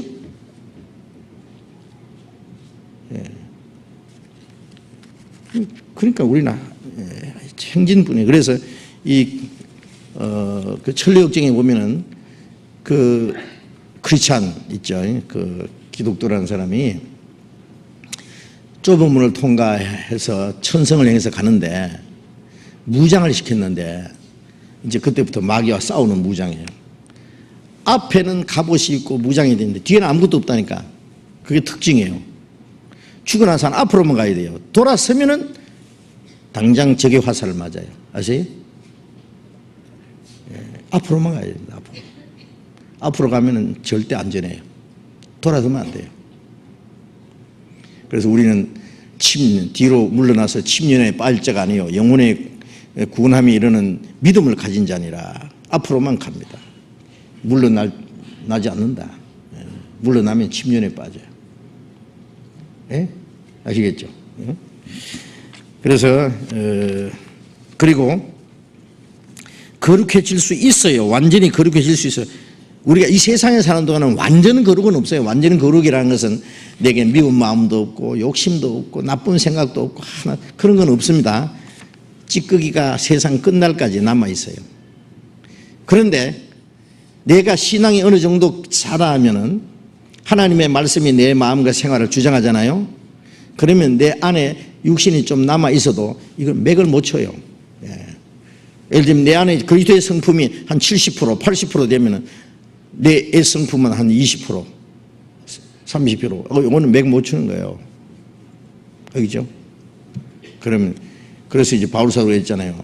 육신의 생각은 하나님의 법을 절구하되 내 속에 다른 법이 내 마음의 법과 싸운다 그랬잖아요. 예? 육신의 소욕은 성령의 것이고 성령의 소욕은 육체의 것이라니. 우리 속에 육신과 성령의 투쟁이 있어요. 구원받고 나면은 말씀을 들으면 말씀대로 살아야죠. 말씀대로 주님 뜻대로 주를 위해서 살기도 하고 주를 위해 죽기도 하고자 하는 마음이 있어요. 없다면 거짓말이에요. 있어요. 그런데 또 한쪽에 뭐가 있냐면은 그걸 싫어하는 마음이 또 있다니까. 게으른 생각이 또 있다니까. 육신의 생각이 있어요. 아까 말씀드릴 때는 말씀대로 살라고 하죠. 단단히 각오를 하고 나도 주를 위해서 뭔가 희생도 하고 고난도 받고 주님의 일에 참여하려고 딱 작정했는데 그 시간 딱 나오면서 밖에 이제 계단 내려가면요. 무슨 생각이 들어요? 아이고, 나는 사정이 있는데, 나는 형편이 다른데, 나는 너무 바쁜데, 응? 나는 구원받은 지 얼마 되도 안 했는데, 내가 안 해도 다른 사람 하겠지 뭐. 나가니까 좋은 자동차 딱 지나가요. 야, 신형이다. 차 이름은 뭐고 새로 나오는 것 같다. 얼마짜리고 좋네. 나 저거 하나 가졌으면 좋겠다. 좋은 이제 옷 입고 지나가면 야, 멋쟁이네. 나도 저거 한 옷 입고 갔으면 좋겠다. 부러운 게 얼마나 많은지. 예, 이것도 하고 싶고 저것도 하고 싶고. 그게 아직 육신의 생각이 남아있어요. 그럼 마귀는 그걸 자꾸 충동질하는 거예요. 아까 주님 뜻대로 살다가 살기도 하고 죽기도 하고자 하는 마음이 싹 그만 없어져 버려요. 아까 그 주를 살고자 하는 마음은 100%인데 저 밖에 나가면서 70%로 줄어들었어. 집에 가면 50%도 안 남았어. 한 일주일 지나고 나면은 한 30%밖에 안 남았어. 예. 얼마 지나면 그나마 꺼져버려요. 그걸 계속 반복한다니까. 예. 그래서 말씀을 듣기만 하고 행하지 않는 자는 자기를 속이는 자다 그랬죠. 속이는 거죠. 자꾸 속이다 보면은 그게 이제 버릇이 돼요. 우리 뭐 성경은 듣기만 하고 행하지 않아도 감상만 해도 좋다. 성경을 배우는 목적이 뭐예요? 주님의 뜻을 알고 실천하려고 배우는 거예요. 예? 그래서 요한복음 7장 17절에 너희가 하나님의 뜻을 행하고자 하면은 이 교훈이 하나님께로 왔는지 내가 스스로 말함인지 너희가 알리라 그러셨잖아요.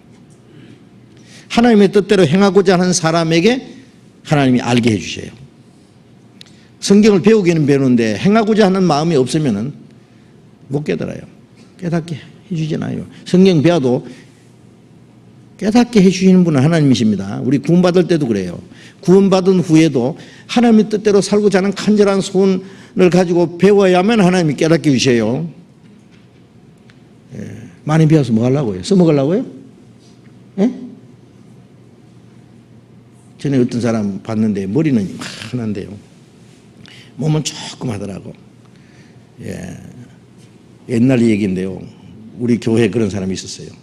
그런데 왜 그러냐 그랬더니 어릴 때 여기 뭐 임파선 수술인가 이렇게 했는데 의사가 잘못해가지고 이 성장 호르몬이 내려가는 이 머리 뇌 하수체에서 성장 호르몬이 내려가지고 그 선을 끊어버린 거예요. 잘못해가지고 더 이상 크질 않아요. 머리는 큰데 몸은 쪼만해. 그걸 과분수라 그러죠. 예. 그분이 지금은 안 계시기 때문에 내 얘기하는데, 예? 구원받은 사람도 막 머리는 이만큼 알아. 오만 거 다 알아, 막. 판단도 다 하고, 막. 자기는 신앙생활은 없어. 그래서 고린도전서 8장 3절에 있잖아요. 지식은 교만하게 하고 사랑은 덕을 세우나니. 많이 알기만 하고 행하지 않는 사람은 교만만 꽉 차 있어요. 사랑은 없어요. 사랑은 뭐예요? 실천하는 게 사랑이잖아요. 뭘 배웠느냐? 하나님의 사랑을 배웠어. 주님이 어떻게 사셨는가를 배웠어요. 그리고 신앙생활은 주님을 따라가는 생활이에요. 주님을 본받는 생활이에요. 예. 머리만 잔뜩 크고 몸이 움직이지 않으면 그게 뭐냐고, 그게. 과분수지. 예.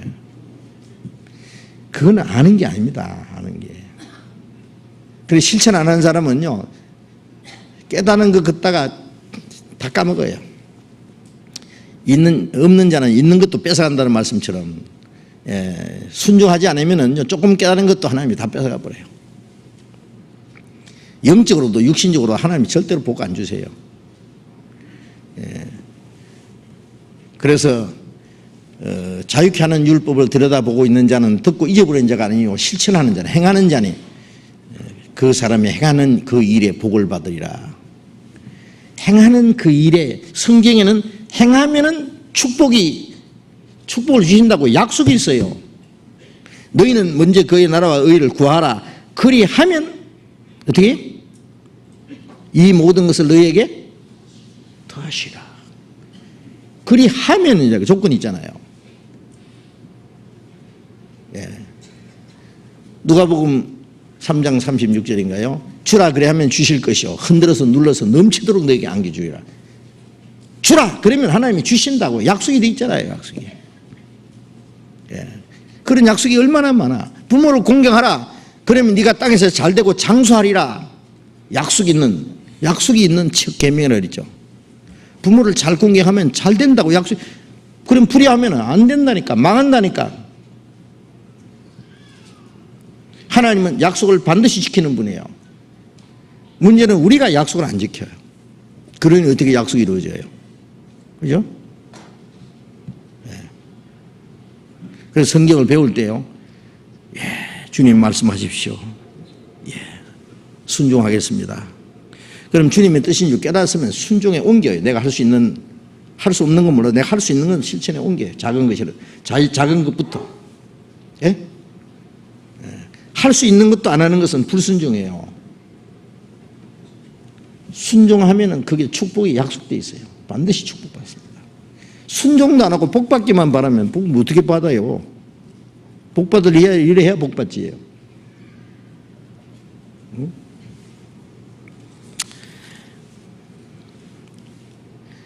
알고 행치 않는 사람은 많이 맞을 것이다. 말씀을 알면서 순종하지 않으면 더 세게 맞아요. 맞아요? 네. 그걸 실천해야 됩니다. 자, 그 깨끗하게 될 수 있습니다. 그래서 점점 이 세상에 사는 동안에도 주님이 내 가까이 계신 걸 봐요.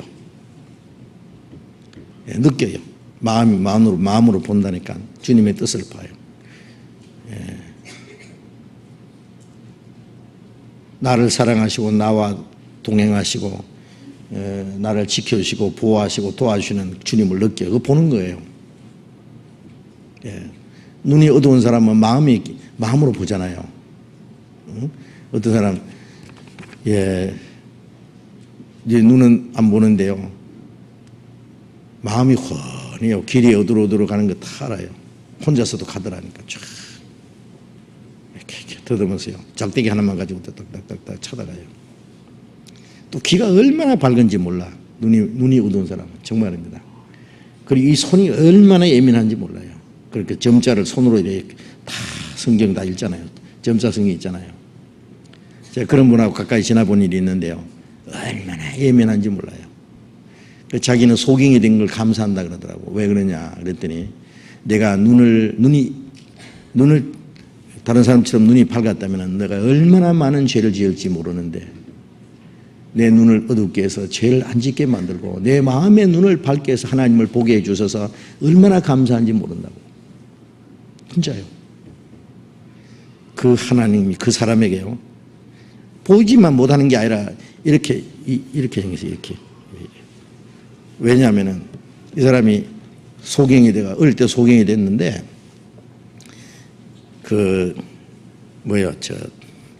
소경들이 되게 이 점치고 뭐 그런 거 하잖아요, 그죠? 그런 거 하는 사람 많죠. 그걸 하라고 시키는데 부모가 나는 예수 믿기 때문에 안 한다 그러니까 얼마나 두들겨 팼는지요. 이렇게 어깨가 하나 이렇게 꼽사처럼 됐어요. 부모 이렇게 맞아가지고 쫓아냈어요, 그래가지고. 그래서 저하고 이제 대구에서 성경을 같이 배우고 학교를 다녔는데요. 하나님이 예쁜 여자를요, 너무 예뻐요. 그 아내로 주셨어요. 내가 깜짝 놀랐어요. 그 선교사가 주례해가지고 결혼시켰는데요. 어떤 사람은 그래요. 저 여자가 필경 무슨 뭔가 결함이 있으니까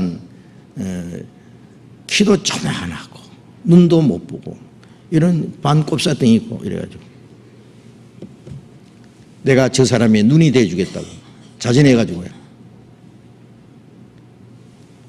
그 처녀 집에서는 난리가 났죠. 막 그러든 말든 나는 주를 위해서 살지 못하는데 여자로서 내가 저 남자가 소경이지만은 믿음이 확실하고 전도도 하고 주를 위해서 살 테니 나는 저 사람의 눈이 돼주겠다고.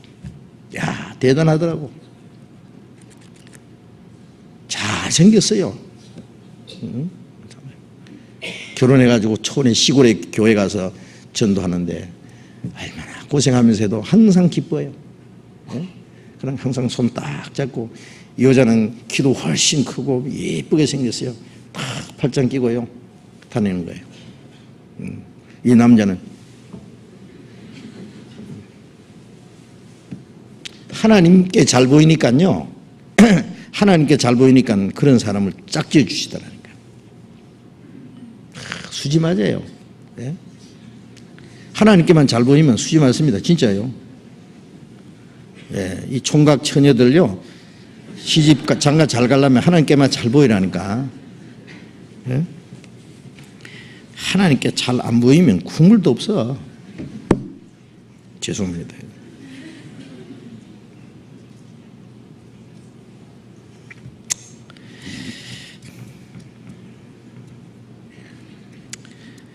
그래서 죄와 싸우되 피 흘리기까지 싸우고 주님의 마음의 말씀에 순종하면 온전히 거룩해질 수 있는지 궁금합니다. 점점 거룩해져요. 이 세상에는 완전 거룩은 없는데 점점 깨끗해지다가 어느 날 주님 오실 때 완전해집니다. 누가복음 10장에 보면은 그 강도 맞는 사람, 급한 죽게 된 사람, 그 사마리아 사람이 이제 살려줬잖아요. 그래서 이제 주막에다 데려다 주고 그랬습니다. 이 사람을 돌보아 달라. 내가 돌아올 때까지. 부비가 더 들면 내가 돌아올 때 갚으리라. 그게 뭐예요? 그 사마리아 사람은 예수님이잖아요. 선한 사마리아 사람. 강도 맞는 사람은 우리고 주막은 뭐예요? 교회예요. 그런데 주님이 오실 때까지 주막에다 맡겨놓은 거예요. 교회에서. 예. 이제 이 사람은 생명에는 지장이 없는데 상처가 너무 심해서 주막에서 치료를 받아야 된다는 얘기죠. 주님 오실 때까지 교회 안에서 우리가 이 옛 성품이 깨끗하게 되는 게 치료받는 거예요. 부비가 더 들면 그건 뭐냐면은 2 데나리온을 주셨는데 부비가 더 든다는 것은 그거 가지고 좀 모자랄 거다. 교회 안에는 은혜와 진리라는 2 데나리온을 가지고 그 주막집 주인은 성령이십니다. 성령이 우리를 날마다 깨끗하게 하시는데 아직 모자라는 부분은 주님이 오실 때 나머지 부족한 부분을 완전케 해주시겠다 그 말이에요. 그게 뭐예요? 우리가 교회 안에서 점점 변하지만은 모자라는 부분이 있어요. 그건 주님 오실 때 우리의 마음과 우리의 몸과 모든 것을 완전하게 해주세요. 그래서 완전한 구원 그 크신 은혜를 저 위에서 찬송하리. 그러니까 주님이 오실 때 우리의 몸까지 변화해서 주님 앞에 설 때 그때 완전해집니다. 주님처럼 완전해집니다. 네, 완전히 거룩하게 영광스럽게. 그래도 적어도 구은병이가 7년 동안 점점 매미가 되는 과정이 있듯이 구원받은 이후 주님 앞에 선 날까지 점점 변화되는 과정이 있어요. 반드시. 아시겠죠? 꼭 그렇게 하셔야 돼요. 신앙생활은 종교생활도 아니고 취미생활도 아니고 정말 장난이 아니에요. 주님이 목숨을 바쳐서 우리를 구원해 줬으니까 우리도 주를 위해서 사는 게 아주 목숨 걸어놓고 살아야 돼요. 예? 슬슬 자기 편리한 대로 살다가 주일날 되면은 어스렁 교회 와가지고 설교 잘 하는가 잘못하는가 감상이나 하고 쓰다 남지게 돈 몇 푼 부조나 하고 주님 안녕히 계십시오. 다음 주를 또 뵙겠습니다. 이건요 우상숭배지 신앙생활이 아니에요. 목숨을 바쳐서 살아야 된다니까. 아시겠죠? 신앙생활. 그렇지 않으면 신앙생활을 제대로 못해요. 가짜 기독교인들 보지 마세요. 남이 어쩌든 성경 비춰보세요. 지금 구원받은 건가? 아니라니까. 구원받았다고 아무리 해봐야 소용없어요. 신앙생활이 아닌데. 요한복음 8장에 그랬잖아요. 유대인들이 예수님에게 우리는 아브라함 자손이라. 예수님이 그래 너희 육신은 아브라함 자손 맞다마는 아브라함의 믿음은 없다. 아브라함은 이렇게 하지 않았다. 아브라함은 하나님 말씀 순종했는데 너희는 아브라함 자손인데 아브라함 믿음도 없고 아브라함처럼 순종도 안 했다. 너희는 가짜다. 그러니까 세례요한도 그랬잖아요. 너희가 회개에 합당한 열매를 맺고 속으로 아브라함이 우리 조상이라고 생각지 마라. 하나님이 이 돌들로도 아브라함 자손 되게 하시리라. 아브라함 자손 좋아하시네. 그 너희가 아브라함 자손이라고 주장하는 건 돌멩이보다 못하다. 하나님이 원하시면 이 돌멩이도 아브라함 자손 만들 수 있다. 회개에 합당한 열매를 맺지 않으면 찍어서 지옥불에 던져버릴 것이다. 누가복음 16장에 보면은 부자가 지옥 가서 뭐라 했어요? 아버지 아브라함이요 그랬잖아요. 그 사람 아브라함 자손이요. 지옥 가서도 아버지 아브라함이요 그래요. 무슨 소용이 있어요? 예? 그러니까 유대인들이 그랬어요. 아 하나님이 우리 아버지입니다. 예수님 하나님 너희 아버지 아니다. 요한복음 8장 44절에 너희는 너희 아비 마귀에게서 났다. 너희 아비의 욕심을 너희도 행하고자 하느니라. 저는 처음부터 살인한 자요 진리가 그 속에 없으므로 진리에 서지 못하고 거짓을 말할 때마다 제 것으로 말하는 이는 거짓말 중에 거짓이 아비가 되었습니다. 너희가 하는 행실 보니까 하나님 너희 아버지 아니다. 너희 행실 보니까 너희 아버지가 마귀다. 그래서 너희 아비의 행실을 너희도 한다. 너희 아비의 욕심을 너희도 행하고자 하느니라. 아니 하나님의 자녀면 하나님의 자녀답게 살아야지. 입으로는 하나님의 자녀라 그러면서 행실은 마귀 자식처럼 하는데 그런 뜻입니다. 우리가 하나님의 자녀라는 것이 이게 가짜입니까? 우리 하나님 자녀 맞아요? 틀려요? 얘기해 보세요. 하나님의 자녀 맞아요? 틀려요? 확실해요? 정말이에요? 진짜요? 하나님의 자녀라는 게 얼마나 엄청난 거예요. 한번 상상해 보세요. 우주 만물을 창조하신 하나님은 아버지예요. 내 아버지예요. 하늘에 계신 우리 아버지. 하늘에 계신 우리 아버지라는 것은 우주 만물을 창조하고 다스리는 아버지 그런 뜻이에요.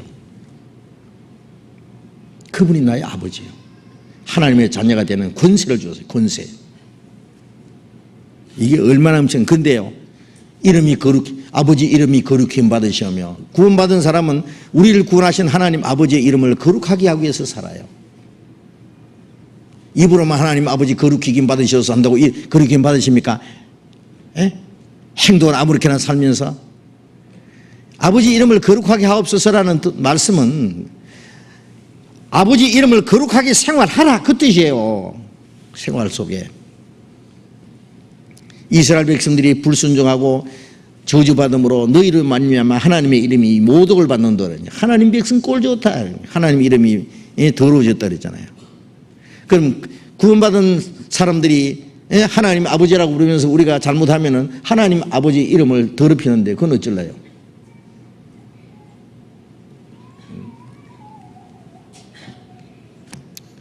그래서 이제 우리 신앙은 이제 형식적인 신앙생활, 위선적인 신앙생활은 이제 제발 그만해야 돼요. 아시겠죠? 명실공히란 말이 있잖아요. 예? 하나님의 자녀일 뿐 아니라 실제로 하나님 자녀처럼 이름과 행함이 동일해야 된다. 명실공히. 예? 하나님의 자녀답게 살아야 돼요. 우리가 하나님의 자녀라는 것을 보여줘야 돼요. 예. 자, 그렇게 순종하는 생활을 하려고 노력하면은요, 자기도 모르게 신앙이 쑥쑥 자라요.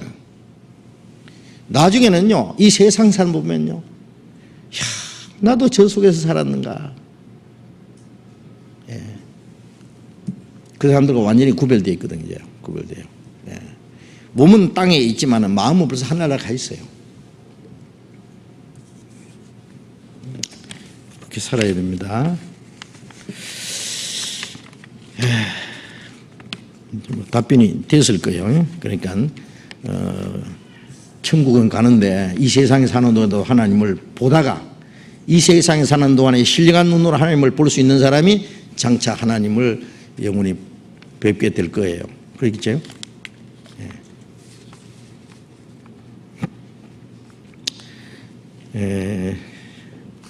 또 다른 질문이 있습니다. 성경을 읽다가 궁금한 점이 있어서 질문드립니다. 사도행전 8장에 보면은 빌립의 사마리아 전도가 나오는데요.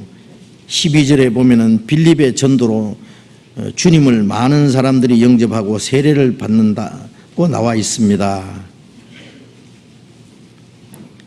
한번 찾아봅시다. 사도행전 8장.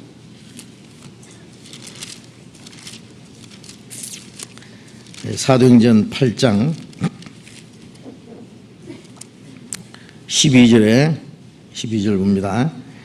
빌립이 하나님 나라와 및 예수 그리스도의 이름에 관하여 전도함을 저희가 믿고 남녀가 다 세례를 받으니 시몬도 믿고 세례를 받은 후에 전심으로 빌립을 따라다니며 그 나타나는 표적과 큰 능력을 보고 놀라니라.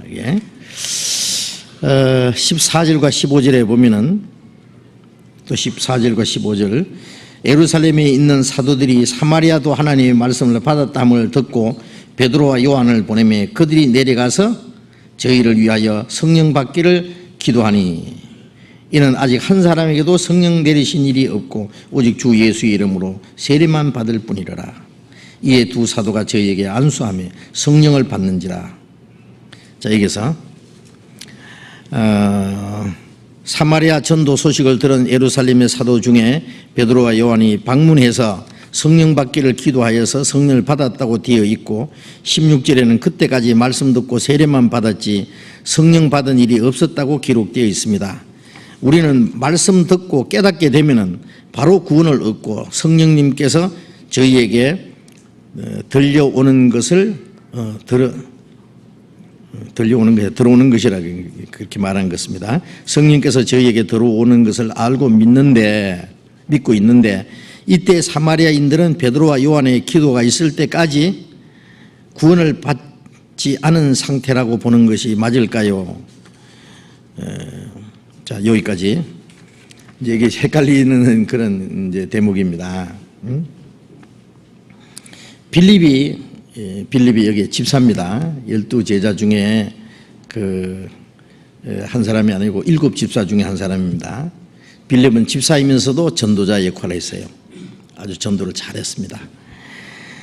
이 사마리아에 내려가서 전도를 해가지고 많은 사람이 구원을 받고 침례도 받고 또 빌립을 통해서 여러 가지 표적도 나타났어요. 예? 그래서 이제 예루살렘에 있는 사도들이 사마리아에도 복음을 받았다. 사마리아인들도 사마리아에게도 너희들이 말씀을 받았다. 예수님이 그랬잖아요. 예루살렘과 온 유대와 사마리아와 땅 끝까지 이르는 내 정예이다. 사마리아 사람은 유대인과 이방인이 섞인 거예요. 유대인들은 사마리아 사람을 아주 잘못된 것으로 이제 이 변절자로 이렇게 취급을 하고 아주 무시했어요. 그런데 이제 사마리아에도 복음을 받았다니까 참 감사하죠. 그래서 베드로와 요한이 내려가서 이제 안수를 하니까 성령을 받았다. 그때까지 한 사람에게도 성령 내린 일이 없다. 그랬으니까 질문이 나올만 합니다. 우리는 말씀을 듣고 깨닫고 하나님 은혜를 깨달을 때 골로새서 1장 6절에 있는 대로 이 복음이 너희에게 이르매 너희가 듣고 참으로 하나님의 은혜를 깨달은 날부터 그랬잖아요. 복음을 듣고 참으로 하나님의 은혜를 깨닫는 날이 구원받는 날이잖아요. 우리를 비난하는 사람들이 뭐라 하냐면 저 사람들은 구원받은 날짜가 있어야 된다. 날짜가 있어야 된다. 그런다고 이제 비난하는데 날짜가 중요한 게 아니죠. 구원받았으면 구원은 순간적인 건데 날짜가 있죠. 깨달은 날부터 그랬잖아요. 거듭난 날. 찬송가도 있잖아요. 이 좋은 날 내 천한 몸 참 중생한 새 몸새 해피데이 해피데이 그날 있잖아요. 있는 게 정상이에요? 없는 게 정상이에요? 있는 게 정상이죠. 없는 사람도 구원 받았어도 날짜 기억 안 하면 또 잊어버릴 수도 있겠지. 예. 있는 게 정상이니까 성경에도 있고 찬송가도 있잖아요. 깨달은 참으로 은혜를 하나님을 깨달은 날 그날부터 신앙이 자라면서 하나님 영광에서 열매 맺는다 이랬잖아요. 그리고 또 갈라디아서 3장 2절에 너희가 성령을 받은 것은 율법의 행위로냐 듣고 믿음으로냐. 자, 구원받은 사람은 성령을 받은 거예요. 성령. 예? 구원받았다, 거듭났다, 영생 얻었다, 성령 받았다 같은 말이에요. 예. 고린도전서 2장에 보면은 우리가 세상의 영을 받지 않고 오직 하나님께로 온 영을 받았으니 이는 하나님이 우리에게 주신 은혜를 알게 하려 함이라. 하나님의 은혜를 참으로 알게 하신 분이 누군지 아세요? 성령이 이렇게 성령이 깨닫게 해주셨고 믿게 해주셨고 예? 알게 해주셨어요. 아세요? 내가 머리가 좋아서 깨달은 게 아니에요.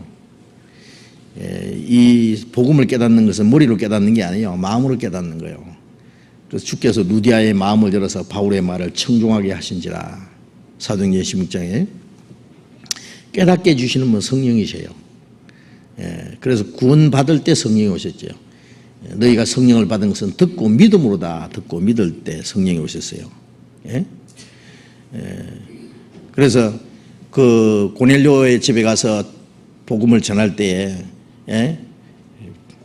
그 말씀 듣는 자에게 성령이 오셨어요. 성령이.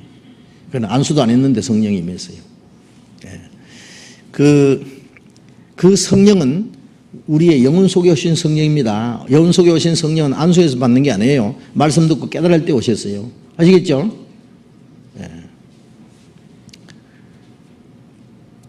내가 문 밖에 서서 문을 두드리니 요한계시록 3장 20절에 문 밖에서 문을 두드리니 내가 누구든지 내 음성을 듣고 문을 열면 내가 들어간다 그랬죠. 말씀을 듣고 깨달을 때 주님이 내 안에 오셔요. 그래서 내 죄를 속하여 주신 주 내 속에 들어와 계시네 계셔요. 죄사함 받았다 구원 받았다 같은 말이에요. 거듭났다. 그런데 성신 받은 걸 모르는 사람이 있어요. 죄사함 받고 구원을 받았는데 성신 받은 줄 모르는 사람인데 몰라도 계셔요. 아세요? 나중에 구원받고 성경 배우다가 성신이 계시네 이거 알아요. 그러니까 고린도전서 6장 19절에 너희 몸은 너희가 하나님께로부터 받은 바 성령이 계시는 전줄 알지 못하느냐 그랬잖아요. 고린도 교인들은 구원만 받았지 성령이 계신 줄 알지 못했어요. 그래서 이 몸을 가지고 죄를 지었어요. 이 몸이 성령이 계시는 성령이 전인데 왜 그 몸을 가지고 죄 짓냐고 책망한 거예요. 예. 그 계신 줄 알아야 돼요. 구원받아서도 성령이 계신 줄 모르면은 외롭고 쓸쓸하고 무섭고 또 죄도 짓고 그래요. 예. 성령이 계신 줄 알면은 주님이 나와 같이 계시는데 뭘 무서워요? 뭘 두려워해요? 뭐가 외로워요? 외롭기는 뭐가 부러워요? 주님이 내 안에 계신데 주님이 내 안에 주님이 전부입니다. 죽음이 와도 사망의 음침한 골짜기를 지날 때도 주님이 나와 함께 계십니다. 내가 두려워하지 않는 것은 주께서 나와 함께 계십니다. 죽음이 닥쳐도 두려워하잖아요. 그 주님이 계시니까. 그리고 주님이 계신 줄 알면은 죄를 못 짓죠. 주님이 같이 계시는데 어떻게 죄를 지어요? 신앙생활은 주님과 함께 사는 생활이 신앙생활입니다. 구원받은 사람은 성령이 계신 줄도 믿어야 돼요. 예. 어린애가 태어난 어린애가 자기 배 속에 간이 있는지 심장이 있는지 콩팥이 있는지 몰라도 있어요. 나중에 인체 구조에 비하다가 알죠. 예. 그런데 그러면 여기 베드로와 요한이 내려가서 안수함으로 성령이 임했다는 걸 뭘 말하느냐? 그거는 우리가 구원받을 때 받는 성령이 아니에요. 그건 뭐냐? 이적으로 나타난 성령이에요. 이적. 베드로와 요한은 복음 전하러 간 게 아니에요. 빌립은 집사니까 그 당시에 복음이 전해져서 사마리아의 구원받는 역사가 나타났으니까 그것을 가서 확인하고 그리고 그들이 받은 구원이 하나님의 성령의 역사, 성령으로 주셨다는 것을 사도들이 가서 입증을 해줘야 돼요. 예를 들면 서류를 쭉 이제 만들어 오면은 사장이 쫙 검토하고 이거 틀림없다 하는 결제 도장 콱 누르는 것처럼 딱 해도 딱 보고 이거 틀렸다 그러면 도장 안 눌러지잖아요. 사도들이 가서 결제 도장 누르는 한 가지예요. 그때 사도들은 특권이에요. 사도들은 안수하면 기적이 나타나요. 예. 한 사람에도 성령 내린 일이 없다는 말은 아직 기적으로 나타나는 성령입니다. 성령 안수하면 방언도 하고 예언도 하고 하는 기적이 나타나요. 그 다음에 보면 압니다. 사도행전 8장 17절에 보면은 이에 두 사도가 저에게 안수하며 성령을 받는지라. 18절 시몬이 사도들이 안수함으로 성령 받는 것을 보고 돈을 들여 가로되 이 권능을 내게도 주어 누구든지 내가 안수하는 그 사람은 성령을 받게 하여 주소서. 시몬이라는 사람이 사도들이 안수함으로 성령 받는 것을 보고 그랬어요. 보세요. 성령 받는 것이 보입니까? 자, 구원받을 때 우리 안에 성령 오셨잖아요. 성령 받는 게 보여요? 안 보이죠? 근데 시몬이 어떻게 사도들이 안수함으로 성령 받는 것을 봤다 그랬어요? 봤다는 말은 뭐예요? 이적으로 나타난 거예요. 아시겠죠? 이적으로. 안수해서 성령 받는 것은 사도들에게만 주어진 특권이에요. 다른 사람들은 하면 안 돼요. 예. 예. 안수할 때 성령이 역사하신다는 증거가 나타나요. 그게. 하나님이 성령이 함께 역사했다는 증거가 나타나요. 예. 다른 사람은 안수 안 한다니 못 한다니까요.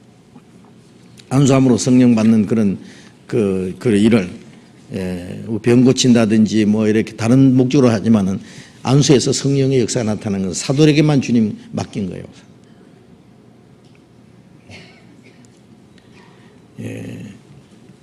사도행전 19장에 잠깐 봅시다. 요 붙잡고요. 사도행전 8장 다시 봐야 되니까 붙잡고 사도행전 19장에 잠깐 봅시다. 사도행전 19장에 2절에 가로되 너희가 믿을 때 성령을 받았느냐? 가로되 아니라 우리는 성령이 있음을 듣지도 못하였노라. 바울이 가로되 그러면 너희가 무슨 세례를 받았느냐? 대답하되 요한의 세례로라. 바울이 가로되 요한이 회개의 세례를 베풀며 백성에게 말하되 내 뒤에 오신 이를 믿으라 하였으니 이는 곧 예수라 하거늘 저희가 듣고 주 예수의 이름으로 세례를 받으니 바울이 그들에게 안수하며 성령이 그들에게 임하심으로 방언도 하고 예언도 하니 모두 12사람쯤 되니라. 바울이 에베소에 가서 이미 믿는 사람들이 있는데 이 사람은 아볼로에게 배운 사람이에요. 아볼로가 구원받기 전에 배운 사람이에요. 예. 믿을 때 성령을 받았느냐 그러니까 성령 있다는 말도 못 들었는데 그래요. 무슨 세례 받았냐? 요한의 세례라. 에베소는 이방인인데 이방인들이 왜 세례요한의 세례를 받습니까? 이방인들은 세례요한 세례 받는 잘못된 거예요. 유대인들에게만 받는 거예요. 그래서 이제 이 사람도 구원 안 받은 상태입니다. 그래서 바울 사도가 세례요한은 내 뒤에 오신 이를 믿으라 했으니 곧 예수라 하거늘 저희가 듣고 이거 뭘 들었어요? 여기에 자세히 설명 안 되었지만 예수 그리스도로 말미암아 구원받는 복음을 전한 거예요. 복음을 듣고 주 예수의 이름으로 세례를 받아 침례를 다시 받았잖아요. 이 사람들 처음에 받은 요한의 세례는 잘못된 거고 구원받고 나서 주 예수 이름으로 또 침례를 받은 거예요. 구원받고 나서 받는 거예요. 그리고 바울이 그들에게 안수하며 성령이 그들이 마심으로 방언도 하고 예언도 하니 성령 안수함으로 성령 받을 때는 반드시 방언이나 예언이 나타납니다. 그는 즉시 보여요. 갑자기 방언을 해요. 저도 방언을 했기 때문에 압니다. 성경에 방언에 대한 게 나오잖아요. 지금은 초대교회처럼 방언의 역사가 많이 안 일어납니다. 가짜가 더 많아요.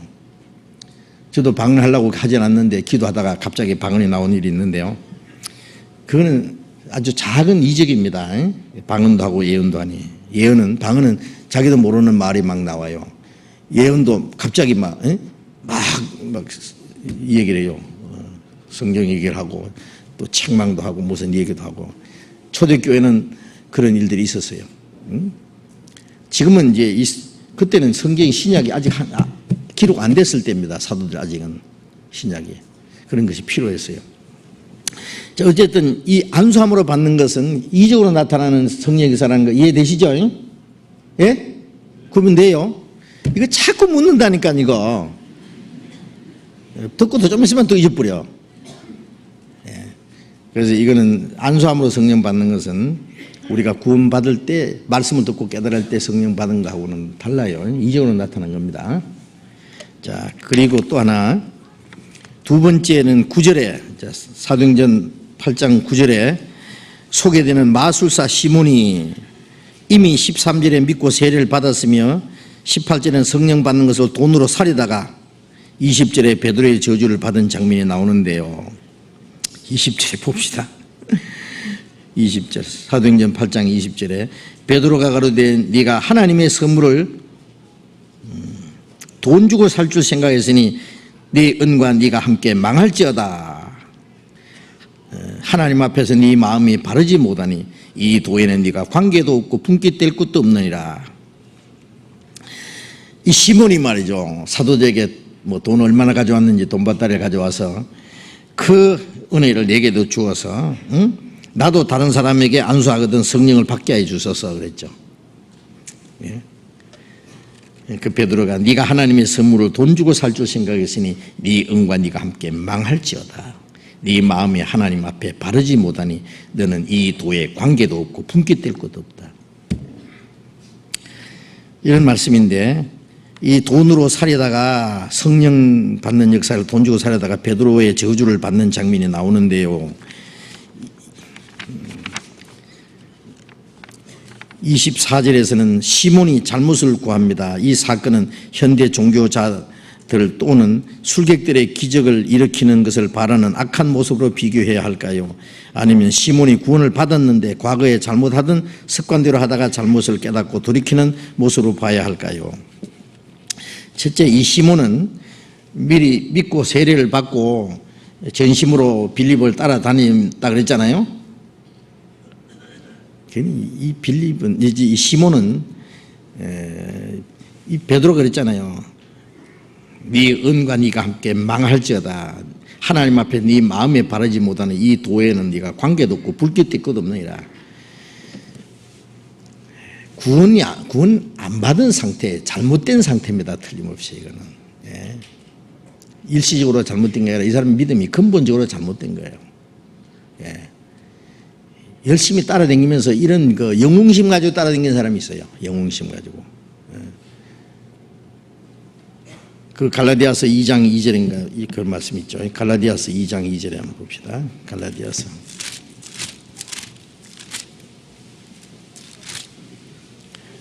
갈라디아서 2장 4절에 봅니다. 이는 가만히 들어온 거짓 형제 까닭이라.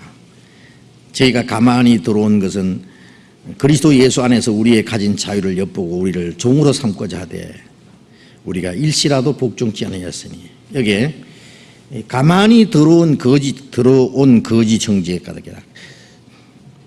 가만히 들어왔다고 하는 것은 구원받은 척하고 왔는데, 거짓 형제라는 것은 구원 안 받은 거예요. 구원받았다고 간증도 하고 형제 자매라 그러는데 거짓입니다. 거짓. 예? 이들의 들어온 목적은, 가만히 들어온 것은 그리스도 예수 안에서 우리의 가진 자유를 엿보고 우리를 종으로 삼고자 하되, 이 그리스도인들을 종으로 삼아가지고 지 마음대로 다스리려고. 예? 그러니까 이 다른 목적으로 들어온 사람도 있다니까. 어떤 사람은 구원받은 척하고 사기치러 온 사람도 있고, 교회 안에 조심하세요. 예, 구원받았다고 하면서 돈 빌려달라고 그러면서 사기치는 사람도 있다고.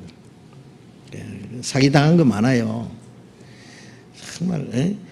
정말 구원받은 사람 같으면 너무 어려울 때 우리가 도와주기도 하고, 도와줄 때는 안 갚아도 좋다는 마음을 가지고 도와줘야 돼요. 예?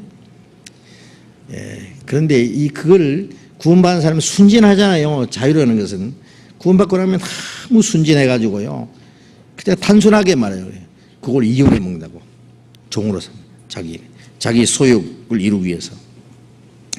이 시몬도 거짓 형제 중에 속하는 사람이라고 할 수 있어요. 예? 그래가지고 만일 돈 주고 이 사람에게 그런 능력이 주어졌다면 그거 가지고 무슨 짓 하겠어요? 예, 아주 나쁜 짓 하겠죠. 예. 요즘에 귀신 받아가지고 성신 받았다고 진짜 성령은 그 사람들이 안 속습니다. 예? 귀신 받아가지고 성신 받았다고 펄펄 뛰면서요, 사람들을 종으로 삼아가지고 돈도 끌어내고 막 높은 교주가 돼가지고 엉뚱한 짓 하는 사람들 얼마나 많아요. 그리고 그 따라가면서도 몰라요. 또 우선 기적은 나타나거든요. 거짓 그리스도와 거짓 선지자가 나서 큰 표적과 기적이 나타난다고 했잖아요. 마태복음 24장 24절에. 예? 그래 거짓 선지자를 삼가라고 주님 말씀하셨죠. 자, 어쨌든 이 시몬은 구원을 받았다고 할 수 없어요. 잘못된 거짓 형제라고 할 수 있습니다. 그리고 요즘에도 이런 사람들 많아요. 이런 사람들.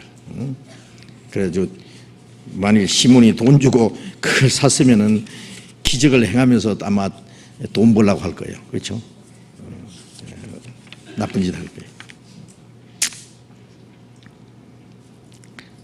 자, 이제 우리가 복음을 깨달을 때 성령 받는 거하고 안수함으로 성령 받았다는 거 구별이 되죠? 예? 예, 구별돼야 됩니다.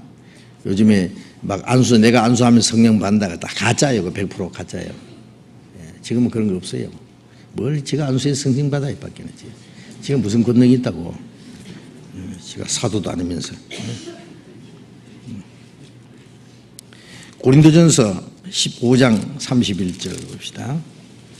고린도전서 15장 31절. 15장 31절.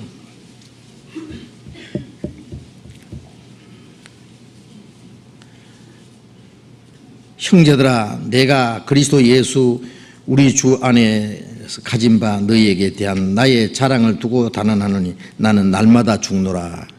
여기서 나는 날마다 죽노라는 뜻을 자세히 설명해 주십시오. 나는 날마다 죽노라. 누가 설명 좀 해 보이소. 어떤 사람은 한 번 자기가 완전히 죽었다는 사람이 있어요. 죽었다. 그런 책도 있는데요. 그래서 어떤 사람은 구원받고 나서 자기는 죄를 안 짓는데 왜? 완전히 죽었기 때문에. 예. 바울 사도가 그랬잖아요. 갈라디아서 2장 20절에 내가 그리도 함께 십자가에 못 박혔나니 이제 내가 산 것이 아니요 내 안에 그리스도께서 사신가. 나는 십자가에 못 박혀 죽었으니까 내가 산 것이 아니다. 나는 다 죽었다.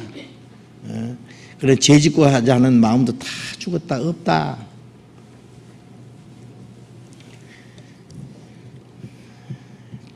바울 사도가 같은 말이에요. 갈라디아서 2장 20절도 바울이 하셨고 이 말씀도 바울이 하신 거예요. 내가 그래도 십자가에 못 박혔다 그랬는데 여기는 나는 날마다 죽노라 그랬어요. 왜 날마다 죽어요? 아주 덜 죽었으니까. 그렇죠? 한 번 죽어서 영원히 끝났으면 날마다 죽을 거 없죠.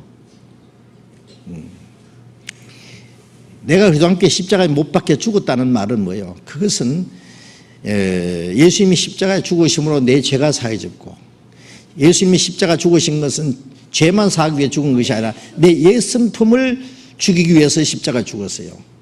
그래서 우리가 이제 구원받고 나서 십자가를 또 깨닫습니다. 왜요? 나도 주님과 함께 십자가에 못 박혀 죽었다. 십자가에 못 박혔으면 밑에서 막 소리 질러도 유혹을 해도 나는 죽었다. 세상을 향하여 세상이 나를 향해서 못 박히고 내가 세상을 향해서 못 박혔다. 못 간다.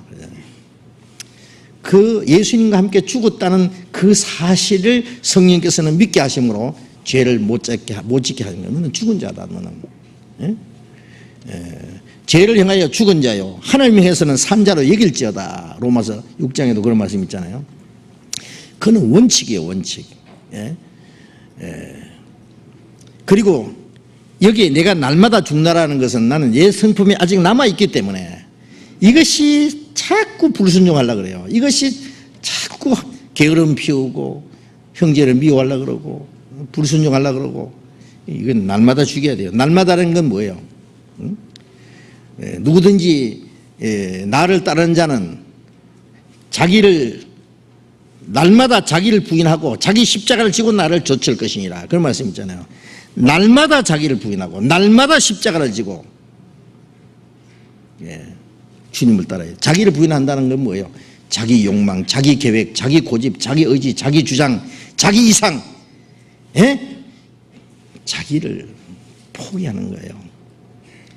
자기를 버려야 주님을 따를 수 있어요. 육신을 포기해야 성령의 인도를 받을 수 있다는 말이에요. 그런데 그게 날마다 있거든. 오늘도 나를 부인하고 내일도 또 나를 부인해야 돼요. 죽는다는 건 자기를 부인하는 거예요.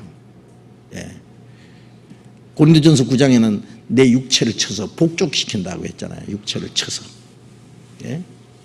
왜? 이거는 기회만 있으면요, 이 죄를 지으려고. 기회만 있으면요, 미워하려고 그러고, 욕심 부리려고 그러고, 기회만 있으면 불순종하려고 그러고, 게으름 피우고. 그래서 육체를 쳐서 복종시켜야 돼요. 달리는 말에 채찍질하기입니다. 순종하는 날마다 자꾸 나를 쳐서 복종시켜야 됩니다. 아세요? 종을 얻을 때부터 곧게 키우면 나중에는 자식이 자나니라. 내가 영이 하나님의 아들이 됐지 육체는 아직 하나님의 아들 안 됐습니다. 그거 아셔야 돼요. 육체는 주님과 같이 변하기 전에는 아닙니다. 아직 육체는 종이라고 생각해야 돼요. 종은 음격이 다스려야 돼요. 육체는 이거는 풀어놓으면 안 돼요. 풀어놓으면 한정없이 이제 나태해지고 이제 구원받은 사람도요, 성령의 인도를 안 받으면 세상 사람하고 똑같이 될 가능성도 있어요. 우리가 날마다 모여서 말씀 배우고 기도하고 교제하고 순종하고 전도하고 그러니까 세상과 멀어지지. 만일 모이지도 안 하고 성경도 안 배우고 우리가 같이 주를 위해서 순종하는 생활도 안 하고 그러면 어떻게 될 것 같아요? 구원받았어도 금방 세상으로 돌아가 버려요. 정말입니다. 그러니까 어떻게 돼요? 교회 가기 싫은 건 육신이거든요. 아이고 오늘 너무 피곤해서 나 안 갈란다. 구역 모임도 안 갈란다. 아이고 봉사 내가 안 해도 뭐 하겠지. 요거요, 육신은 얼마나 이게 간사한지 몰라요.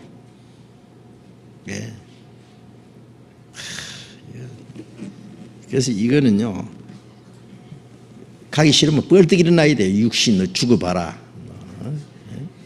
이건 또 얼마나 인색한지. 주님 위해서 뭘 좀 복음을 위해서 해외 전도를 위해서 할 마음이 있는데요, 인색한 마음이 딱 막아버려요. 그러면요 거기에 지면 안 돼요. 요 육신 요거 요 간사한 거 요거 인색한 거 딱 죽여버려요. 작정한 걸 내가 딱 내요. 그러면 이기는 거예요. 자기를 이기는 거예요. 육체 쳐서 복종시킨 거예요. 형제 미워하는 마음 있으면 형제에 가서 내가 잘못했습니다. 내가 정말 미안합니다. 내가 형제 잘못했습니다. 그게 이기는 겁니다. 아시겠어요? 같이 싸우고 같이 미워하는 것은 육체에 지는 거예요. 마귀는 계속 붙여지래. 그래, 네가 이겨야 돼. 네가 그 형제한테 잘못한 게 없는데 네가 왜 사과해? 사과할 필요 없어.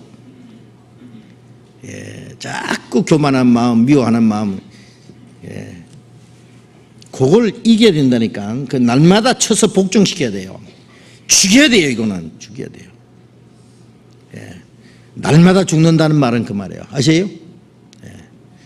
그래서 불순종하기 싫으면 더 해야 되고, 성경 읽기 싫으면 더 읽어야 되고, 교회 가기 싫으면 뻘떡이는 나이 가야 돼요. 인색한 마음이 있으면은요, 형제를 돕고자 하는 마음도 인색하고, 교회 복음을 위해서 뭐 희생하는 마음도 해버려요. 이거 그러면 내가 이겼다, 승리감이 있다고 하나님도 기뻐하시고, 그 사람을 하나님이 도와주셔요. 아세요? 한 번 안 하고 두 번 안 하고 계속 자기 마음 성령을 소멸하지 마라 그랬잖아요. 성령이 소멸한다는 말은 뭐예요? 성령이 하고자 하는 마음을 저는 자꾸 그걸 안 해. 한 번 하고 두 번 하고 자꾸 소멸하면 나중에는 그래, 네 마음대로 하세요. 그래, 네 마음대로 하세요. 하나님도 손대 부릴지 모릅니다. 계속 말 안 들으면은 어떻게 해 그거? 네 마음대로 해봐. 그럼 네 마음대로 하면 어떻게 돼요? 내버려 두겠어요? 그때는 구원 안 받았으면 내버려 두지만 구원 받았으면 안 내버려 둬요. 막 두들겨 패버려요. 그냥 나중에 싹싹 빌고 잘못했다고 돌아올 때까지 두들겨 패버린다고. 아세요? 정말이에요. 순종할 때 하나님이 우리를 축복해 주시지, 잘못하면요 하나님 얼마나 무서워하는지 아세요? 어떤 사람은 얻어 터져가지고 쩔뚝거리면서 이제 돌아온다고. 그래서 히브리서 12장에 보면은 저는 다리로 하여금 고침을 받게 하라. 큰 얻어 쩔뚝거리면서 돌아온다고. 그러면 안 돼요. 그래서 그 무지한 말이나 노새같이 되지 말지어다. 그것들은 자갈과 굴레로 탄속하지 않으면 네게로 가까이 오지 않느니라. 응? 시편 32편 8절 9절에 그 말씀 나오죠. 그래서 순순히 순종하라고 말해요. 순종이 막 꼭 코를 끼가지고 막 자갈을 씌워가지고 굴레를 씌워가지고 두들겨 패니까 따라가지 말고 순순히 무지한 말이나 노새같이 되지 말고. 그래서 우리 신앙생활이라는 거요, 참 우리가 주님을 한 걸음 한 걸음 따라가는 게 얼마나 귀한 걸음인데 오늘 밤이라도 주님이 오시면 어떡할래요? 저는 제가 살아있을 때 주님 오실 것이 믿어지는데 그게 황당한 얘기가 아니에요. 성경의 약속이에요. 왜? 우리는 살아서 주님을 맞이할 수 있는 시대에 사는 게 틀림없어요. 왜? 주님이 오시리라고 약속된 그 세대에 살아요. 몇 년인지는 몰라 아무도. 그러나 주님이 오시리라고 약속하신 그 세대라는 거, 그 시대 사람들이 살아있을 때 우리 시대예요. 우리 시대.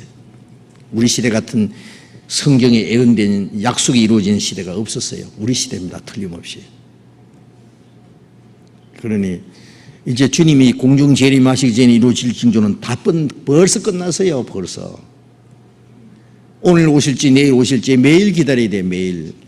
주님이 오시기를 사모하고 기다리는 사람답게 살아야 된다니까요. 그러니까 깨어있어라. 어느 날에 너희 주가 임할는지 알지 못함이라. 깨어있다는 건 뭐예요? 육신 잠자지 말을 마이라 아니라 마음이 항상 깨어서 자기를 지키고, 깨어서 순종하고, 교회도 지키고 다른 사람도 지켜주고 도와주고 자기 할 일을 하는 게 깨어있는 거예요. 잠자는 사람은 몇 시인지도 모르고 어느 시인지도 몰라. 지금 깰 때인지 잘 때인지도 모르고, 자기가 어디 누워있는지도 몰라. 송장 옆에 누워있는지도 모르고, 자기가 할 일이 뭔지도 몰라요. 잠자는 사람은. 깨어있는 사람은 다 알죠. 깨어서 언제든지 주님 오셔도 부끄러움 없이 주님 앞에 설 수 있도록 해야 되겠습니다. 기도하겠습니다. 자비로우신 우리 아버지 하나님, 하나님이 작정하신 마지막 시대에 우리로 하여금 하나님의 그 크신 은혜를 깨닫고 구원을 받고 주님의 몸된 교회 안에서 날마다 주님의 말씀으로 깨우침을 받고 인도하심을 받고 주님 뜻 가운데 살 수 있도록 도와주심을 감사드립니다. 우리의 마음과 생각 주님 말씀으로 붙들어 주시고 주님을 올바로 따라갈 수 있도록 주님의 거룩하신 뜻을 분별하고 주님을 기쁘시게 하고 하나님 아버지께만 영광을 돌릴 수 있도록 역사해 주시옵소서. 우리의 모든 생활들을 주님이 다스려 주시옵소서.